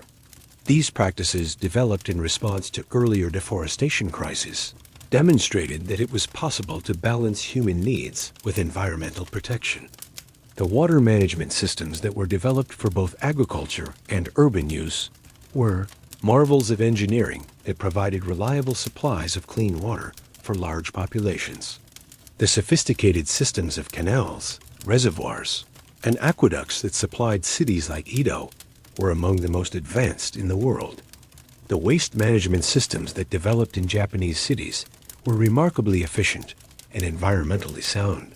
Human waste was collected and composted for use as fertilizer, creating a closed-loop system that recycled nutrients back to the agricultural areas that fed the cities. These environmental management practices reflected a worldview that saw humans as part of nature rather than separate from it. The Shinto reverence for natural features like mountains, rivers, and forests created a cultural foundation for environmental stewardship that influenced practical policies and individual behavior. The astronomical and calendrical knowledge that was maintained and developed during the feudal period reflected both practical needs and intellectual curiosity. The complex calendar system that combined solar and lunar elements required sophisticated mathematical calculations and careful observation of celestial phenomena. The development of accurate timekeeping methods was essential for coordinating the complex activities of urban life and agricultural production. The various methods used for measuring time, from sundials and water clocks to mechanical timepieces, reflected both technological innovation and aesthetic sensibility. The mathematical knowledge that was developed during the feudal period, particularly the indigenous tradition known as wasan, reached levels of sophistication that rivaled contemporary European mathematics. Japanese mathematicians developed techniques for solving complex problems in algebra, geometry, and calculus that were often discovered independently of similar work in the West. The engineering knowledge that was applied to the construction of castles, temples, and other large structures demonstrated sophisticated understanding of structural principles, materials science, and construction techniques. The ability of these structures to withstand earthquakes and other natural disasters testified to the skill and knowledge of their builders. The metallurgical knowledge that was developed for sword making and other crafts created techniques for working with metals that were among the most advanced in the world. The understanding of how different alloys and heat treatments affected the properties of metals was applied not just to weapons, but to tools, decorative objects, and architectural elements. As the feudal period drew to a close in the mid-19th century, Japan had developed into one of the most sophisticated and cultured societies in the world. The long peace of the Tokugawa era had allowed for the refinement of arts, crafts, and intellectual traditions to levels that would have been impossible during periods of constant warfare. The social stability that the feudal system provided had created conditions for economic development, population growth, and cultural flowering that prepared Japan for its eventual transformation into a modern nation. The educational traditions that had developed during the feudal period created a population with the skills and knowledge necessary for rapid modernization. The aesthetic traditions that had been refined over centuries of feudal rule created a distinctive Japanese approach to beauty and meaning that would continue to influence Japanese culture long after the feudal system itself had disappeared. The values of harmony, hierarchy, and the appreciation of impermanence that had been central to feudal culture would be adapted to serve new purposes in the modern era. The technological and organizational knowledge that had been accumulated during the feudal period provided a foundation for Japan's rapid industrialization after 1868. The craft traditions that had reached such high levels of sophistication could be adapted to new materials and new purposes.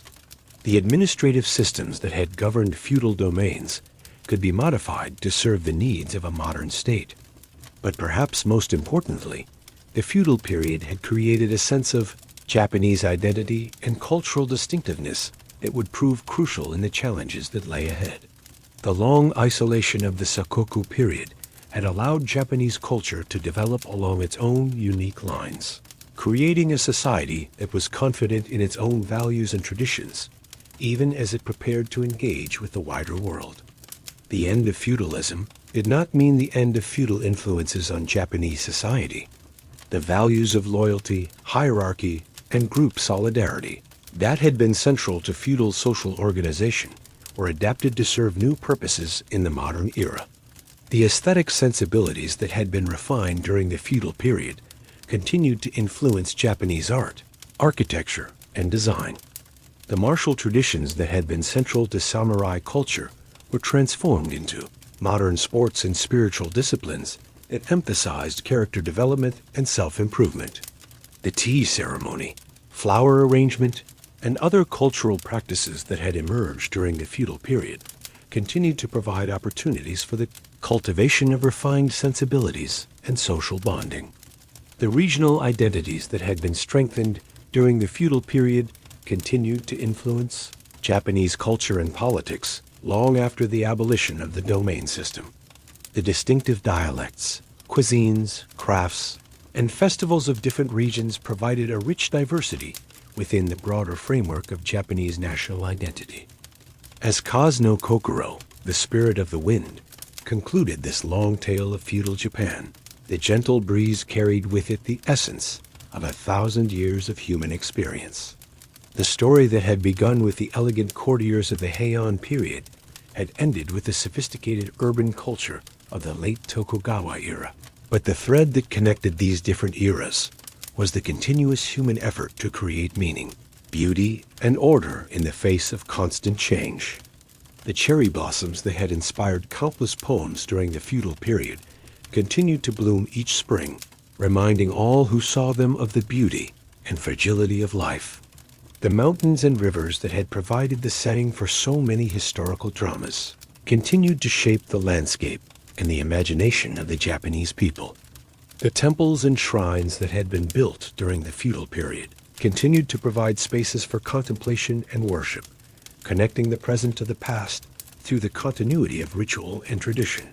The gardens that had been created as works of art continued to offer opportunities for meditation and the appreciation of natural beauty.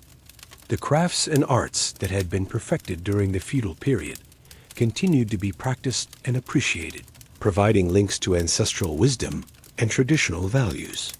The stories and legends that had emerged from the feudal period continued to inspire and entertain, offering models of heroism, loyalty, and sacrifice that remained relevant in changing times. The feudal period of Japanese history was not just a chapter in the past, but a living presence that continued to influence Japanese culture and society in countless ways. The values, aesthetics, and social patterns that had been established during those centuries of warrior rule had become so deeply embedded in Japanese consciousness that they persisted even as the external forms of society changed dramatically. The concept of wa harmony that had been central to feudal social organization continued to influence how Japanese people approached everything from business relationships to international diplomacy, the preference for consensus building over confrontation, the emphasis on group solidarity over individual assertion, and the careful attention to maintaining face and avoiding direct conflict all reflected the social wisdom that had been accumulated during centuries of feudal governance. The aesthetic principle of wabi-sabi, which found beauty in imperfection and impermanence, continued to influence Japanese design and architecture long after the feudal period ended. The preference for natural materials that showed the passage of time, the appreciation of asymmetry and irregularity, and the emphasis on simplicity and restraint all reflected sensibilities that had been refined during the feudal era. The educational philosophy that emphasized moral development, alongside intellectual achievement, continued to shape Japanese approaches to learning and personal cultivation. The idea that education should produce not just knowledgeable individuals, but morally upright citizens who could contribute to social harmony reflected values that had been central to samurai education during the feudal period. The work ethic that emphasized dedication, persistence, and attention to detail had its roots in the craft traditions of the feudal period. The pride that Japanese workers took in their craftsmanship, the emphasis on continuous improvement, kaizen, and the belief that any task, no matter how humble, could be performed with excellence, all reflected attitudes that had been cultivated during centuries of feudal culture.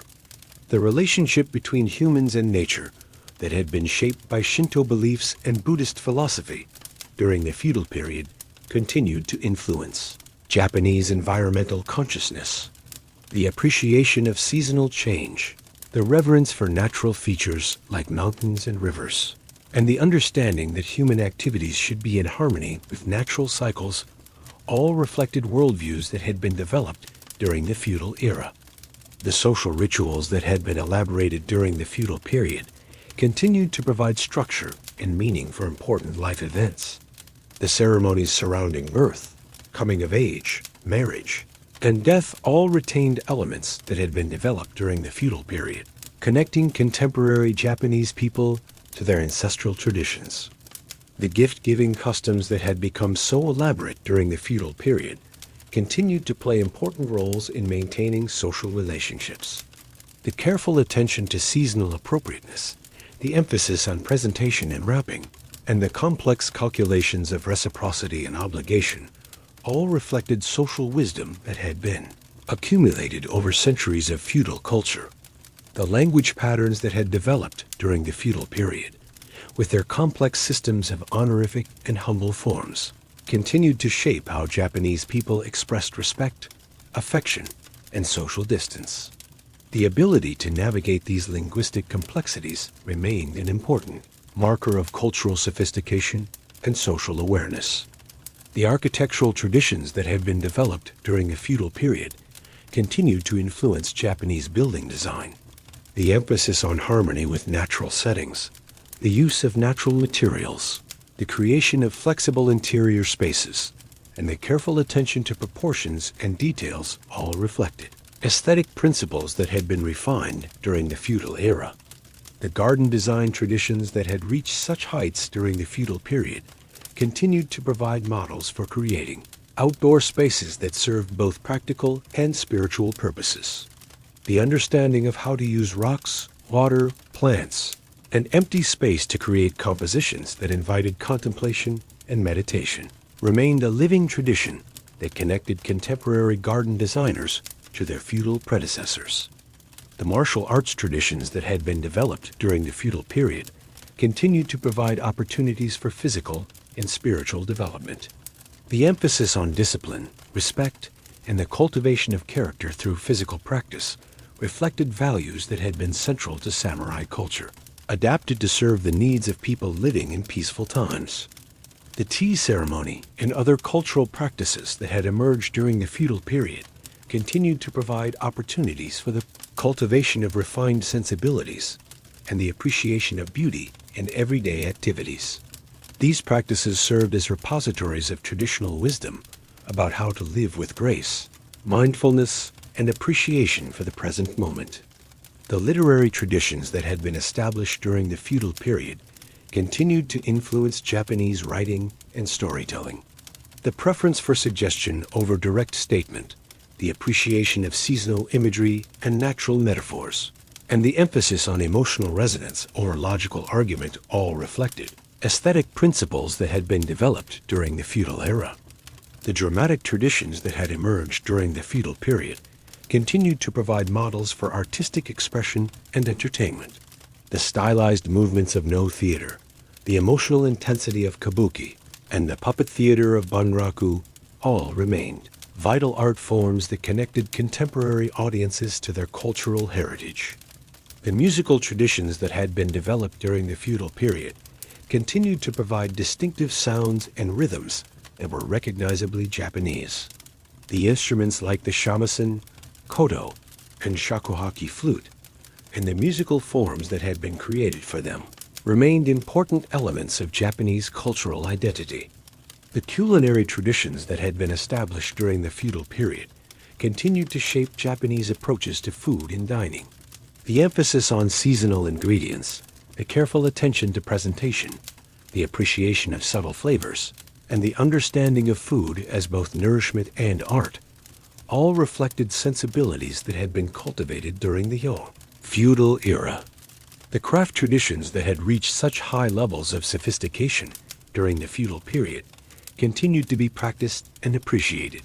The techniques for working with ceramics, textiles, metals, and wood that had been developed during the feudal era remained the foundation for contemporary Japanese craftsmanship. The religious and philosophical traditions that had been synthesized during the feudal period continued to provide spiritual resources for Japanese people. The combination of Shinto reverence for nature, Buddhist compassion and wisdom, and Confucian ethics and social responsibility created a rich spiritual landscape that remained relevant in changing times. The regional identities that had been strengthened during the feudal period continued to provide diversity within Japanese national culture. The distinctive dialects, festivals, crafts, and cuisines of different regions all retained elements that had been developed during the feudal era, creating a rich tapestry of local traditions within the broader framework of Japanese culture. The historical consciousness that had been shaped during the feudal period continued to influence how Japanese people understood their place in the world. The stories of heroic samurai, wise rulers, and cultural achievements that had emerged from the feudal period provided models of excellence and sources of pride that remained important elements of Japanese identity. The aesthetic sensibilities that had been refined during the feudal period continued to influence Japanese approaches to design, fashion, and visual culture. The appreciation of asymmetry, the preference for natural colors and textures, the emphasis on empty space as an active element in composition, and the understanding of beauty as something that emerged from the relationship between elements rather than from individual objects, all reflected principles that had been developed during the feudal era. The social values that had been cultivated during the feudal period continued to shape Japanese approaches to community life and social responsibility. The emphasis on group harmony over individual expression, the importance of fulfilling one's role and obligations, and the understanding that personal fulfillment came through contributing to the welfare of the larger community, all reflected wisdom that had been accumulated during centuries of feudal social organization.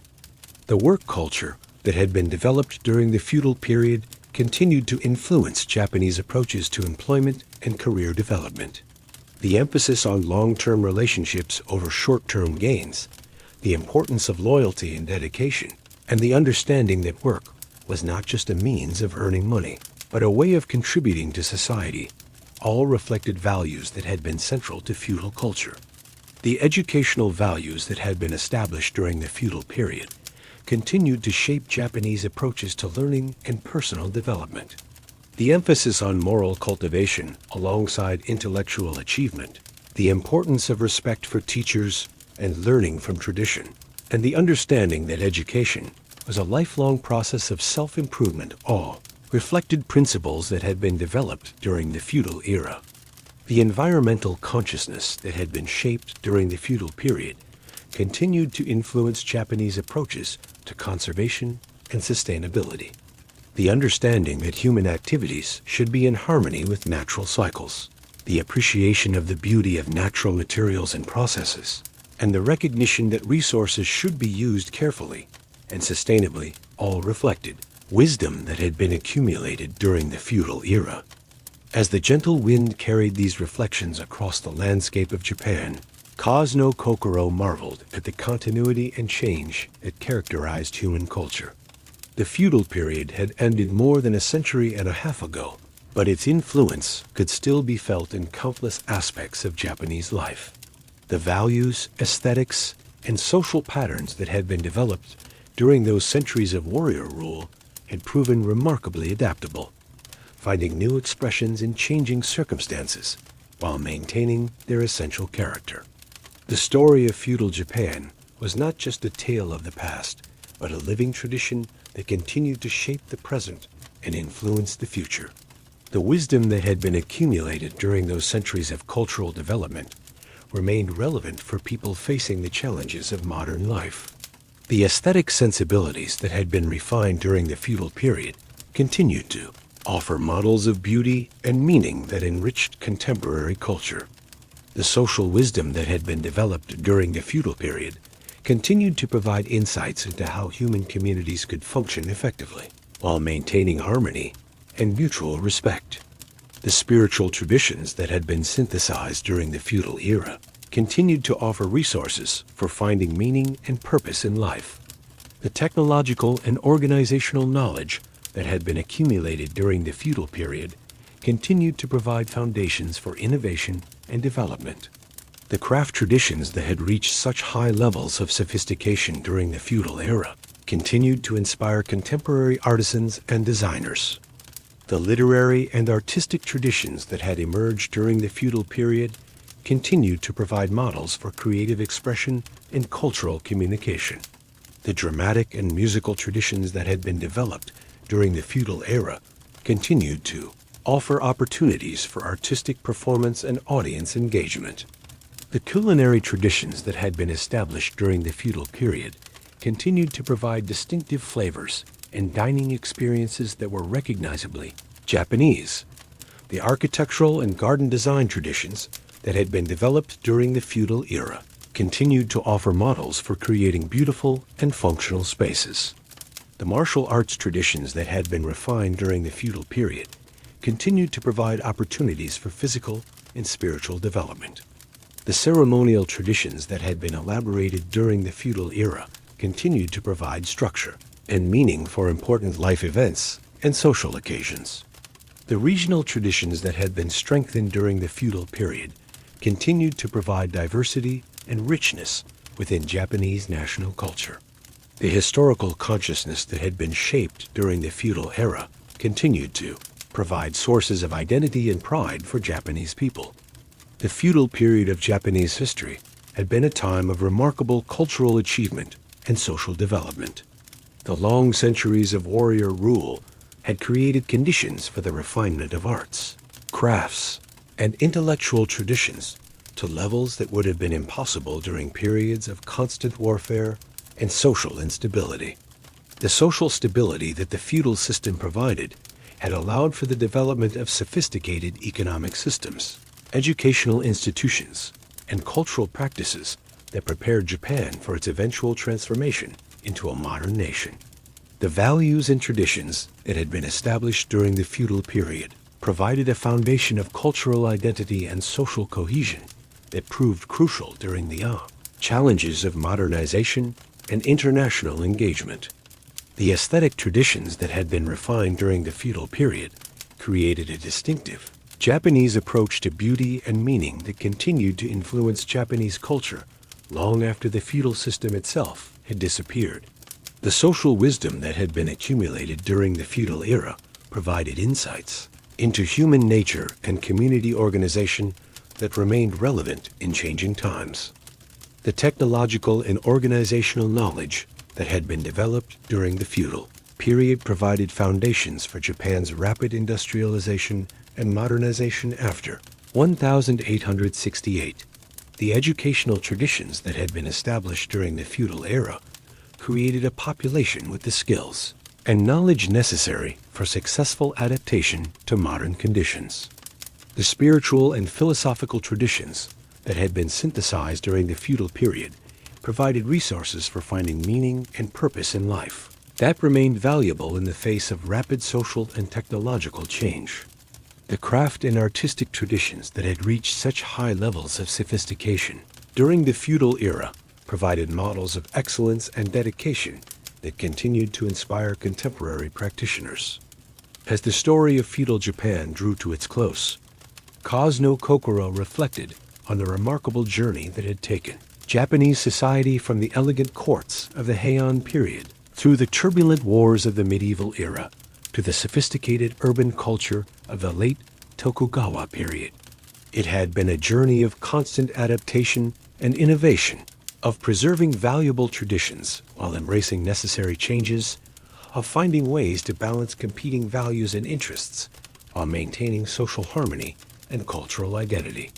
The feudal period had been a time of great achievements and terrible tragedies, of heroic individuals and complex social systems, of beautiful art and brutal warfare, of spiritual insight and political calculation. It had been, in short, a fully human story, with all the contradictions and complexities that characterized human experience in any age. The legacy of feudal Japan was not just a collection of historical facts and cultural artifacts, but a living tradition that continued to shape the lives and consciousness of Japanese people. The values, aesthetics, and social patterns that had been developed during the feudal period had become so deeply embedded in Japanese culture that they persisted even as the external forms of society changed dramatically. The story of feudal Japan was ultimately a story about the human capacity for creating meaning, beauty, and order in the face of constant change and uncertainty. It was a story about the importance of tradition and innovation, of individual excellence and social harmony, of spiritual development and practical achievement. As the gentle wind carried the last echoes of this long tale across the landscape of Japan, the cherry blossoms continued to bloom each spring, the mountains and rivers continued to shape the land, and the people continued to find ways to create lives of meaning and beauty within the ever-changing circumstances of human existence. The story of feudal Japan had ended, but the human story of which it was a part continued, enriched by the wisdom and beauty that had been created during those remarkable centuries of cultural development and social achievement. In the quiet temple garden where this tale had begun, the stone lantern continued to stand as a silent witness to the passage of time, weathered by centuries of wind and rain, but still serving its purpose of providing light in the darkness. Like the traditions and values that had emerged from feudal Japan, it had endured not because it was unchanging, but because it continued to serve human needs and aspirations across the generations. A spirit of the wind, Kazuno Kokoro, settled once more upon the ancient lantern, content in the knowledge that the story of feudal Japan would continue to live in the hearts and minds of those who appreciated the beauty and wisdom that human beings could create when they worked together with dedication, skill, and love for their common heritage. The gentle breeze carried with it the promise that this wisdom would continue to inspire and guide future generations as they faced their own challenges and opportunities in the endless human journey toward meaning, beauty, and understanding. And so the tale of feudal Japan came to its peaceful conclusion, not with the clash of swords or the fall of castles, but with the quiet recognition that the greatest achievements of any civilization are not its military victories or political conquests, but the beauty, wisdom, and human understanding that it creates and passes on to future generations. In this sense, the feudal period of Japanese history had been a remarkable success, creating a legacy of cultural achievement and spiritual insight that continued to enrich the world long after the last samurai had laid down his sword and the last shogun had returned his authority to the emperor. The story was complete, but like all great stories, It continued to live and grow in the imagination of those who heard it, inspiring new understanding and appreciation for the remarkable human capacity to create meaning and beauty in the face of the eternal challenges of existence. The gentle wind that had carried this tale would continue to blow across the landscape of Japan, carrying with it the essence of 1,000 years of human achievement and the promise of continued growth and development in the years to come. The gentle breeze that carried Kazno Kakuro's tale across the Japanese landscape seemed to pause, as if gathering strength for one final chapter in this epic story. The spirit of the wind had shared the grand narrative of feudal Japan, but there remained deeper currents to explore. The intimate human stories that gave life to the great historical movements, the quiet moments of beauty that sustained people through centuries of change, and the profound philosophical insights that emerged from the Japanese experience of living in harmony with the natural world. In the mountain villages that dotted the Japanese archipelago during the feudal period, life moved to rhythms that had remained unchanged for generations. The farmers who worked the terraced rice fields that climbed the hillsides like green staircases understood their role in the great cosmic order with a clarity that would have impressed the most learned Confucian scholar. They knew that their labor fed not just their own families, but the samurai who protected them, the artisans who made their tools, and the merchants who carried their surplus rice to distant markets. These farmers were philosophers in their own right, though they would never have claimed such a lofty title. They understood the subtle relationships between soil and seed, between rainfall and harvest, between human effort and natural bounty. Their knowledge was passed down through generations, not in written texts, but in the careful observation of cloud patterns, the timing of planting and harvesting, and the countless small decisions that meant the difference between abundance and famine. The village festivals that marked the agricultural year were not mere entertainment, but profound expressions of the community's relationship with the natural world and the spiritual forces that governed it. The spring festivals that celebrated the planting of rice were prayers for abundance, community celebrations that bound neighbors together in common purpose, and artistic expressions that found beauty in the simplest human activities. During these festivals, the rigid social hierarchies that governed daily life were temporarily suspended. The village headman might find himself serving sake to the humblest farmer, while children from different social classes played together without regard for the distinctions that would separate them in adulthood. It was as if the community recognized that beneath all the necessary structures of social organization lay a deeper truth about human equality and mutual dependence. The women of these villages carried knowledge that was perhaps even more essential than that of their husbands and fathers. They understood the mysteries of fermentation that turned soybeans into miso and rice into sake.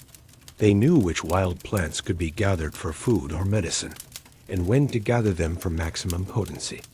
They maintained the household shrines that connected their families to ancestral spirits and local deities. These women were also the keepers of oral tradition, passing down through generations the stories, songs, and folk wisdom that gave meaning to daily life.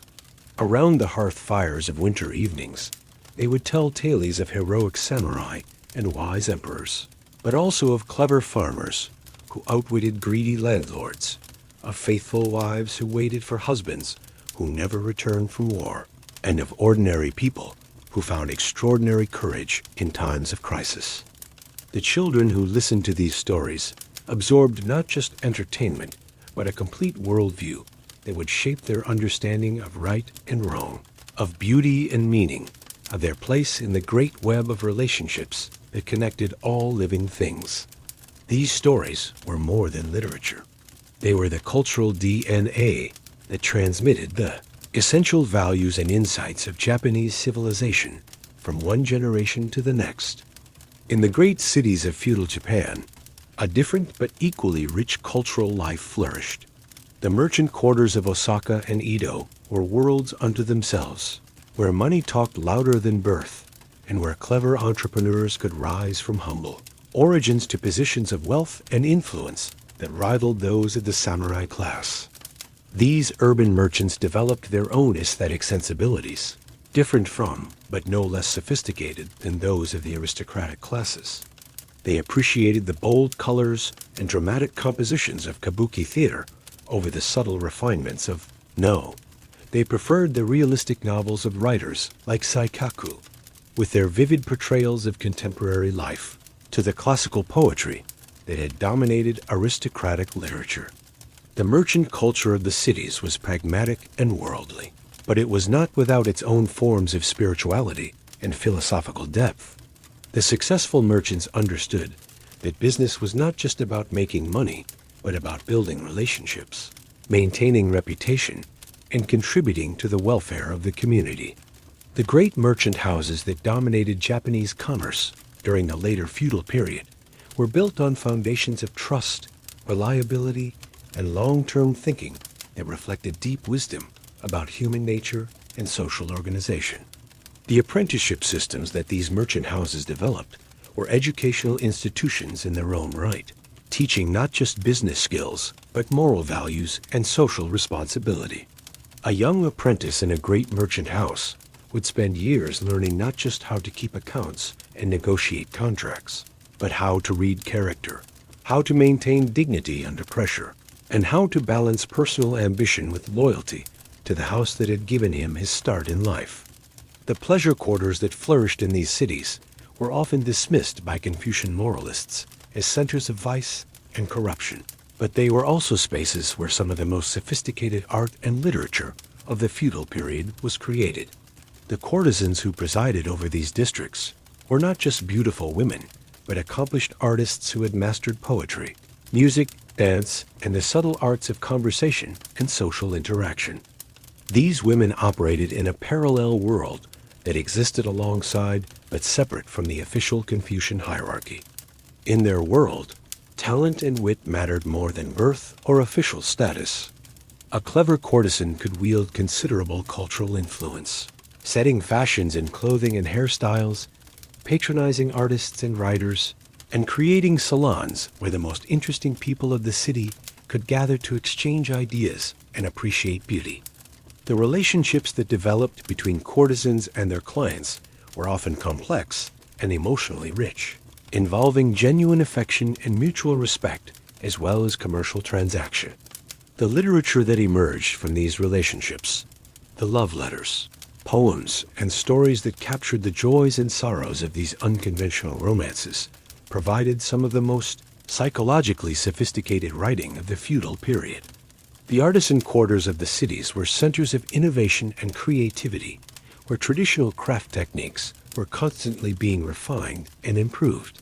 The swordsmiths who created the weapons that were both tools of war and works of art understood metallurgy at a level that would not be surpassed until the development of modern materials science. They knew how different combinations of iron and steel would behave under stress, how various heat treatments would affect the grain structure of the metal, and how the subtle curves and proportions of a blade would influence its performance in combat. But these craftsmen were not just technicians. They were artists who understood that a truly great sword was more than just a functional weapon. It was a spiritual object that embodied the values and aspirations of the warrior culture that created it. The process of making a sword was itself a form of meditation, requiring patience, concentration, and a deep understanding of the relationship between human intention and natural materials. The pottery workshops that flourished in various regions of Japan during the feudal period were laboratories of aesthetic experimentation, where craftsmen explored the possibilities of clay, glaze, and fire. The tea masters who commissioned these works were demanding clients who appreciated subtle variations in color, texture, and form that would be invisible to untrained eyes. The relationship between potter and tea master was a collaboration between equals, each bringing specialized knowledge and refined sensibilities to the creation of objects that would serve both practical and spiritual purposes. A tea bowl that met the exacting standards of a master of the tea ceremony was not just a drinking vessel, but a meditation object that could inspire contemplation of the deeper meanings of beauty, impermanence, and the interconnectedness of all things. The textile workshops that produced the elaborate kimono worn by the wealthy classes were centers of artistic innovation, where traditional techniques were constantly being pushed to new levels of sophistication. The designers who created the patterns for these garments were artists who understood how color, line, and symbolic imagery could be combined to create clothing that was both beautiful and meaningful. A single kimono might incorporate references to classical poetry, seasonal imagery, and family crests in a complex visual composition that could be read like a text by those who understood the cultural codes involved.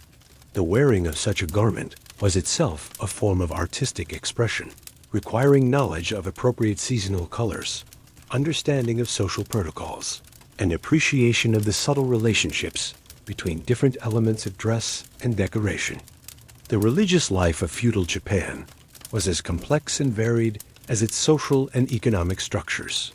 Buddhism had evolved into numerous sects, each offering different paths to enlightenment and different approaches to the fundamental questions of human existence. The Zen monasteries that dotted the landscape were not just religious institutions, but centers of learning where monks studied everything from philosophy and literature to medicine and engineering. The daily life of the Zen monastery was itself a form of spiritual practice, with every activity, from sweeping the grounds to preparing meals, performed with mindful attention and dedication.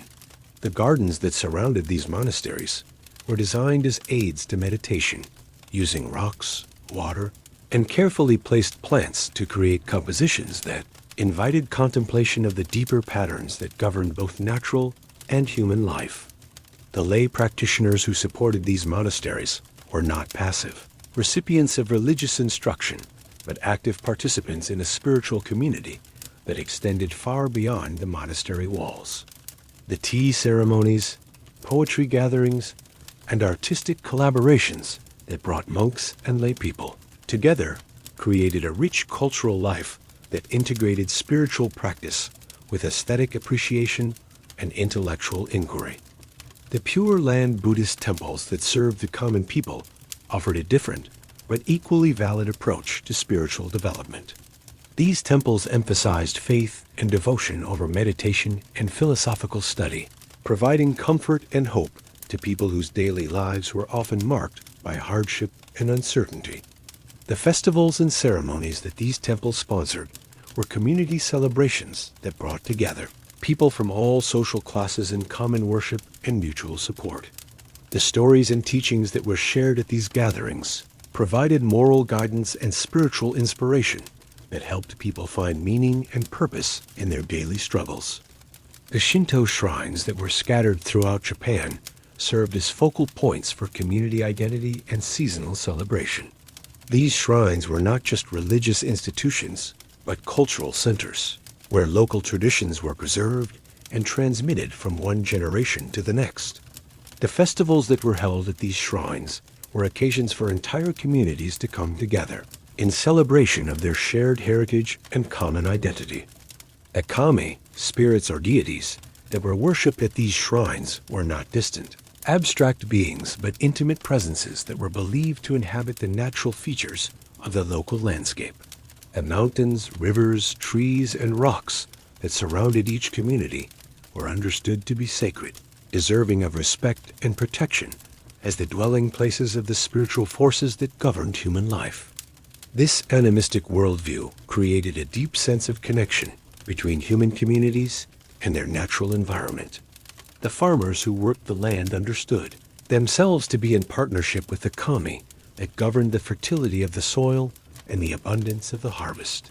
The fishermen who worked the coastal waters knew that their success depended not just on their skill and knowledge, but on maintaining proper relationships with the spiritual forces that governed the sea. The seasonal festivals that marked the agricultural and fishing cycles were not just celebrations, but ritual renewals of these essential relationships. The offerings that were made at these festivals, rice, sake, fish, vegetables, were expressions of gratitude for past abundance and prayers for continued prosperity. The artistic traditions that flourished during the feudal period were deeply influenced by these religious and philosophical currents. The painters who created the screen paintings that decorated the interiors of castles and temples were not just decorators, but visual philosophers who used color, line, and composition to express profound insights about the nature of reality and the human condition. The landscape paintings that were particularly prized during this period were not mere representations of natural scenery, but meditations on the relationship between human consciousness and the natural world. The empty spaces that were such important elements in these compositions were not voids, but active presences that suggested the infinite potential that lay beyond the boundaries of the visible world. The calligraphers who created the written texts that accompanied these paintings were artists in their own right, using the visual qualities of written characters to enhance and complement the meanings of the words themselves. The brushstrokes that formed these characters were expressions of the writer's personality and spiritual state, creating a direct connection between the inner life of the artist and the consciousness of the viewer. The poetry that was such an important part of Japanese culture during the feudal period was not just literary entertainment, but a form of spiritual practice that required deep sensitivity to language, imagery, and the subtle relationships between human emotion and natural phenomena. The ability to compose an appropriate poem for any occasion was considered essential for anyone with pretensions to culture. But the greatest poets were those who could capture in a few brief lines insights that illuminated the deepest mysteries of existence. The musical traditions that developed during the feudal period were equally sophisticated and spiritually informed. The instruments that were used, the koto, shamisen, shakuhachi flute, and various drums and percussion instruments, were not just tools for making sound, but vehicles for expressing emotions and states of consciousness that could not be communicated through words alone. The musical forms that were created for these instruments were often based on natural sounds and rhythms, the sound of wind in bamboo groves, the rhythm of waves on the shore, the calls of birds and insects. The musicians who mastered these forms understood that they were not just entertainers, but spiritual practitioners who used sound to create states of consciousness that could lead to deeper understanding and appreciation of the interconnectedness of all life. The dance traditions that accompanied this music were equally sophisticated, using movement and gesture to express spiritual and emotional states that transcended the limitations of ordinary language. The masks that were used in some of these dances were not just decorative objects, but spiritual tools that allowed the dancer to embody archetypal characters and express universal human experiences.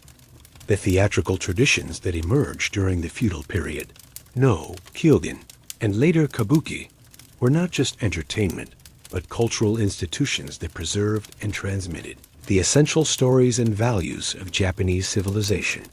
The actors who performed in these theaters were not just entertainers, but cultural ambassadors who brought the wisdom and beauty of the past into dialogue with the concerns and interests of contemporary audiences. The stories that were told in these theaters were drawn from history, legend, and contemporary life, but they were transformed through artistic treatment into universal statements about the human condition. The themes that recurred in these stories, loyalty and betrayal, love and loss, the conflict between duty and desire, the search for meaning in a world of constant change, were the eternal concerns of human beings in all times and places.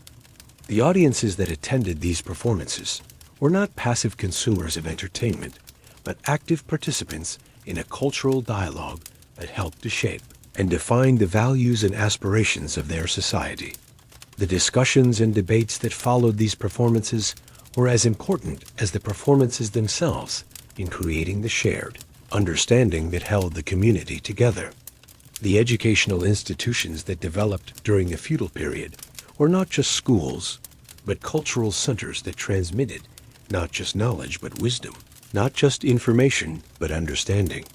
The teachers who worked in these institutions understood that their role was not just to fill students' minds with facts, but to help them develop the moral character and aesthetic sensibilities that would allow them to contribute positively to their communities. The curriculum that was taught in these schools was broad and integrated, combining practical skills with moral instruction, intellectual development with aesthetic appreciation. Students learned not just to read and write, but to appreciate poetry and art, not just to calculate, but to understand the mathematical principles that govern natural phenomena, not just to memorize historical facts, but to understand the moral lessons that could be drawn from the experiences of the past. The relationships that developed between teachers and students in these institutions were often lifelong bonds that extended far beyond the formal educational process. The respect that students showed for their teachers was not just social convention, but genuine appreciation for the wisdom and guidance that had shaped their development as human beings. The libraries and archives that were maintained by these institutions were not just repositories of information, but treasure houses of cultural wisdom that connected each generation to the accumulated knowledge and insight of their predecessors. The books and documents that were preserved in these collections were treated with reverence as sacred objects that embodied the spiritual and intellectual achievements of the culture. The medical traditions that developed during the feudal period were holistic systems that treated not just physical symptoms, but the whole person in their social and environmental context. The physicians who practiced these traditions understood that health was not just the absence of disease, but a state of harmony between the individual and their natural and social environment. The diagnostic techniques that were used in these medical traditions required deep sensitivity to subtle signs and symptoms that revealed the underlying patterns of health and disease. The treatments that were prescribed were not just remedies for specific ailments, but comprehensive programs for restoring and maintaining overall well-being. The herbal medicines that were used in these treatments were not just chemical compounds, but natural substances that were understood to embody the healing powers of the natural world. The preparation and administration of these medicines was itself a form of spiritual practice that required knowledge, skill, and reverence for the natural forces that made healing possible. The relationship between physician and patient in these medical traditions was not just a commercial transaction, but a therapeutic alliance that involved mutual respect, trust, and commitment to the healing process. The physician was not just a technician who applied standardized treatments, but a wise counselor who helped patients understand the deeper causes of their ailments and the lifestyle changes that would promote lasting health. As the feudal period drew to its close, these rich traditions of knowledge, wisdom, and cultural achievement provided the foundation for Japan's remarkable transformation into a modern nation. The values of dedication, excellence, and continuous improvement that had been cultivated in the workshops and schools of feudal Japan became the driving forces behind Japan's rapid industrialization and modernization. The aesthetic sensibilities that had been refined through centuries of artistic practice provided the foundation for Japan's distinctive contributions to modern design, architecture, and visual culture. The social wisdom that had been accumulated through centuries of community life provided insights into human organization and cooperation that proved valuable in creating modern institutions and social systems. The spiritual traditions that had been developed during the feudal period provided resources for finding meaning and purpose in the face of rapid social and technological change. The educational values that had been established during the feudal era provided the foundation for creating a modern educational system that combined technical training with moral development and cultural appreciation. The story of feudal Japan was ultimately a story about the human capacity for creating beauty, meaning, and wisdom in the face of the eternal challenges of existence. It was a story that demonstrated that true civilization was not just about political power or economic wealth, but about the cultivation of human potential in all its dimensions: intellectual, artistic, spiritual, and moral. The legacy of feudal Japan extended far beyond the borders of the island nation itself. The aesthetic principles that had been refined during centuries of cultural development, the appreciation of asymmetry and imperfection, the emphasis on natural materials and seasonal change, the understanding of beauty as something that emerged from restraint and suggestion rather than ostentation and display would eventually influence artists and designers around the world.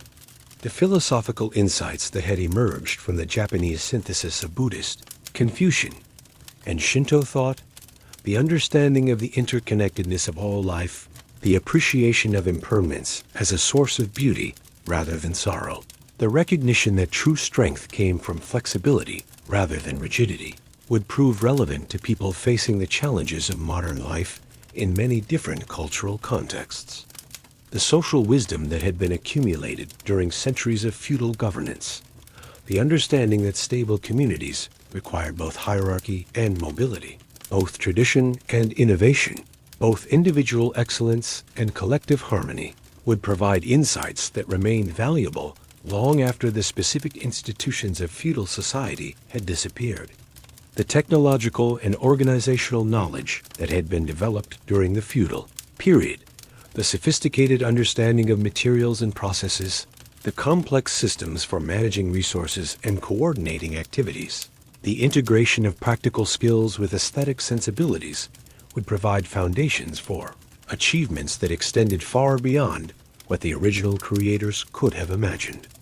In the quiet moments between the great historical events that marked the transition from one era to another, ordinary people continued to find ways to create lives of meaning and beauty within whatever circumstances they found themselves.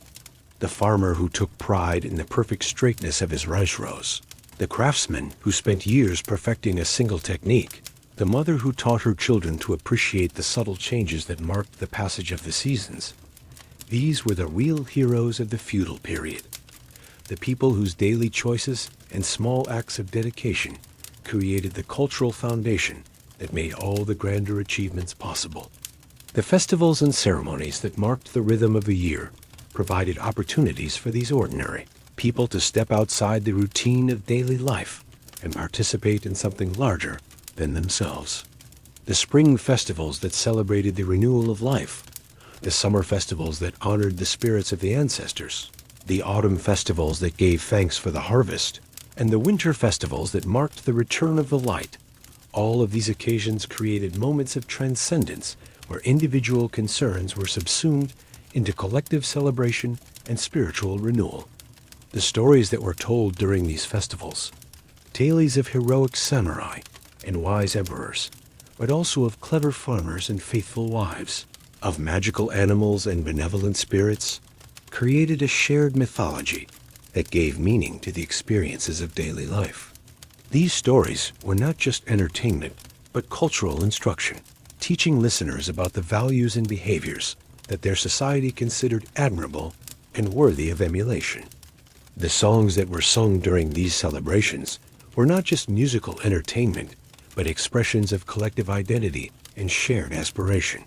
The melodies that had been passed down through generations carried with them the emotional resonance of countless previous performances, connecting each new generation to the accumulated experience and wisdom of their ancestors. The dances that accompanied these songs were not just physical exercise, but embodied expressions of spiritual and cultural values. The movements that had been refined through centuries of practice encoded knowledge about proper relationships between individuals and their community, between human beings and the natural world, between the present moment and the eternal patterns that governed all existence. The foods that were prepared for these occasions were not just nourishment, but symbolic expressions of the community's relationship with the natural world and the spiritual forces that governed it. The rice that formed the centerpiece of most festival meals was understood to be not just a grain, but a sacred substance that embodied the life force itself. The sake that was shared during these celebrations was not just an alcoholic beverage, but a medium for communion with the spirits and with each other. The clothing that was worn during these festivals was not just protection from the elements, but artistic expression that communicated social status, personal taste, and cultural identity. The elaborate kimono that were brought out for special occasions were works of art that had been created by master craftsmen using techniques that had been refined over generations. The wearing of such garments was itself a form of cultural performance that connected the wearer to the aesthetic traditions of their ancestors.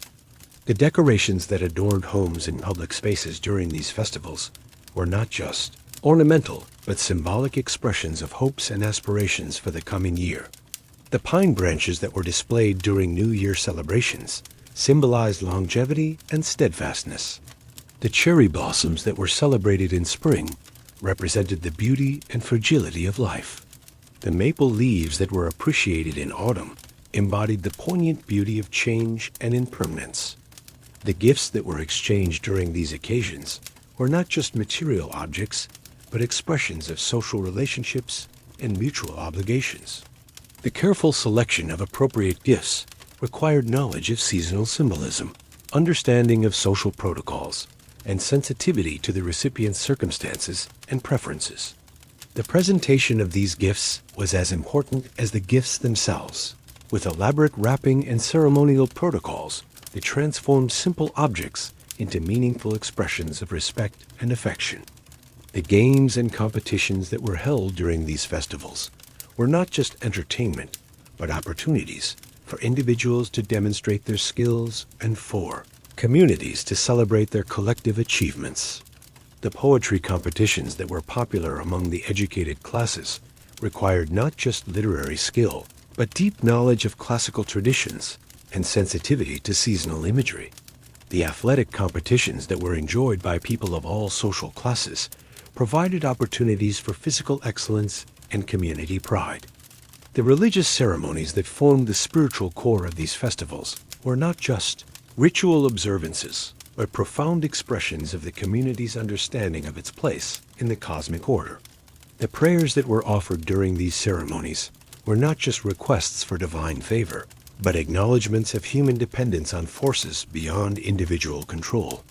The offerings that were made during these ceremonies were not just gifts to the gods, but expressions of gratitude for the abundance that made community life possible. The pilgrimages that many people undertook during their lifetimes were not just religious journeys, but opportunities for personal transformation and cultural exchange. The famous pilgrimage routes that connected sacred sites across Japan were highways of spiritual and cultural communication that allowed people from different regions and social classes to share their experiences and learn from each other. The temples and shrines that served as destinations for these pilgrimages were not just religious institutions, but cultural centers that preserved and transmitted the artistic and intellectual achievements of Japanese civilization. The monks and priests who served at these institutions were not just religious functionaries, but scholars, artists, and teachers who contributed to the ongoing development of Japanese culture. The inns and rest stations that served pilgrims along these routes were not just commercial establishments, but community institutions that provided hospitality and cultural exchange. The stories that were shared in these places, the friendships that were formed, and the knowledge that was exchanged all contributed to the creation of a national culture that transcended local boundaries and social divisions. The natural landscapes that provided the settings for these pilgrimages were not just scenic backdrops, but sacred spaces that were understood to embody spiritual power and wisdom. The mountains that were climbed, the rivers that were crossed, and the forests that were traversed were all understood to be dwelling places of the kami and buddhas that governed human destiny. The seasonal changes that pilgrims experienced during their journeys were not just natural phenomena, but spiritual teachings that illustrated the fundamental principles of impermanence and interdependence that were central to Buddhist philosophy.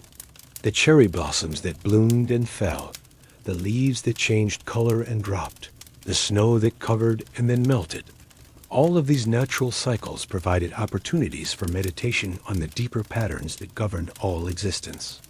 The hardships that pilgrims endured during their journeys were not just physical challenges, but spiritual disciplines that provided opportunities for personal growth and self-discovery.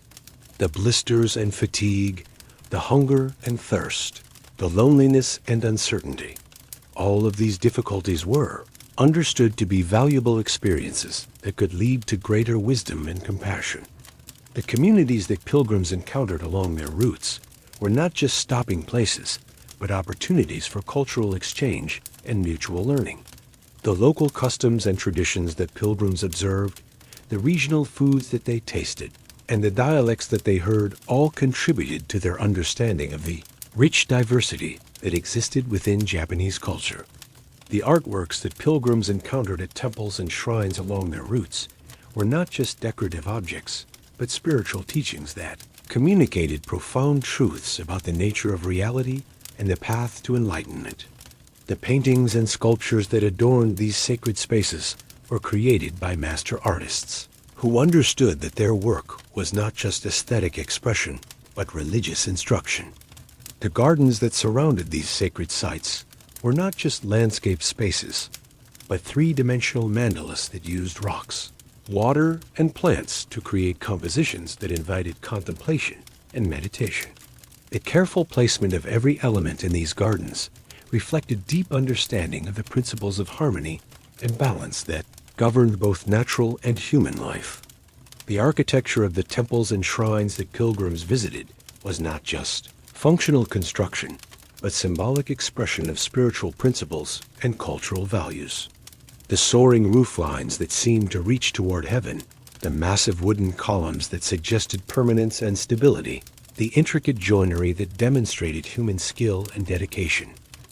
All of these architectural elements communicated messages about the relationship between human aspiration and divine reality.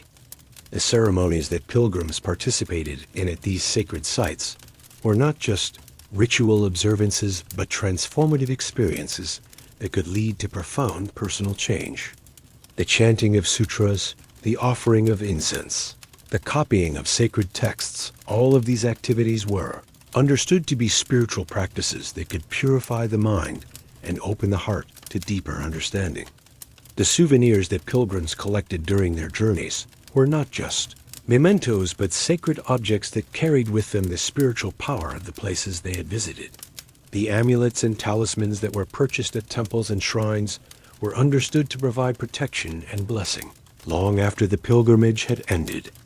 The stories that pilgrims brought back from their journeys were not just travel accounts, but spiritual teachings that could inspire and instruct others who had not yet undertaken such journeys themselves. The experiences that were shared, the insights that were gained, and the transformations that were achieved all contributed to the collective wisdom of the community. As Kazuno Kokoro reflected on these countless individual stories that together formed the great tapestry of feudal Japanese culture, the spirit of the wind was struck by the remarkable consistency of values and aspirations that connected people across different social classes, historical periods, and geographical regions. Despite the obvious differences in their circumstances and opportunities, the people of feudal Japan shared a common commitment to excellence, beauty, and spiritual development that transcended the particular conditions of their lives.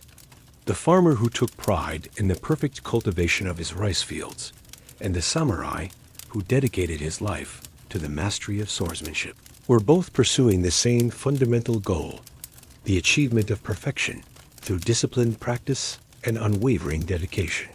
The merchant who built his reputation on honest dealing and reliable service, and the monk who sought enlightenment through meditation and study, were both committed to the same basic principle, that true success came not from external achievements, but from internal development and moral cultivation.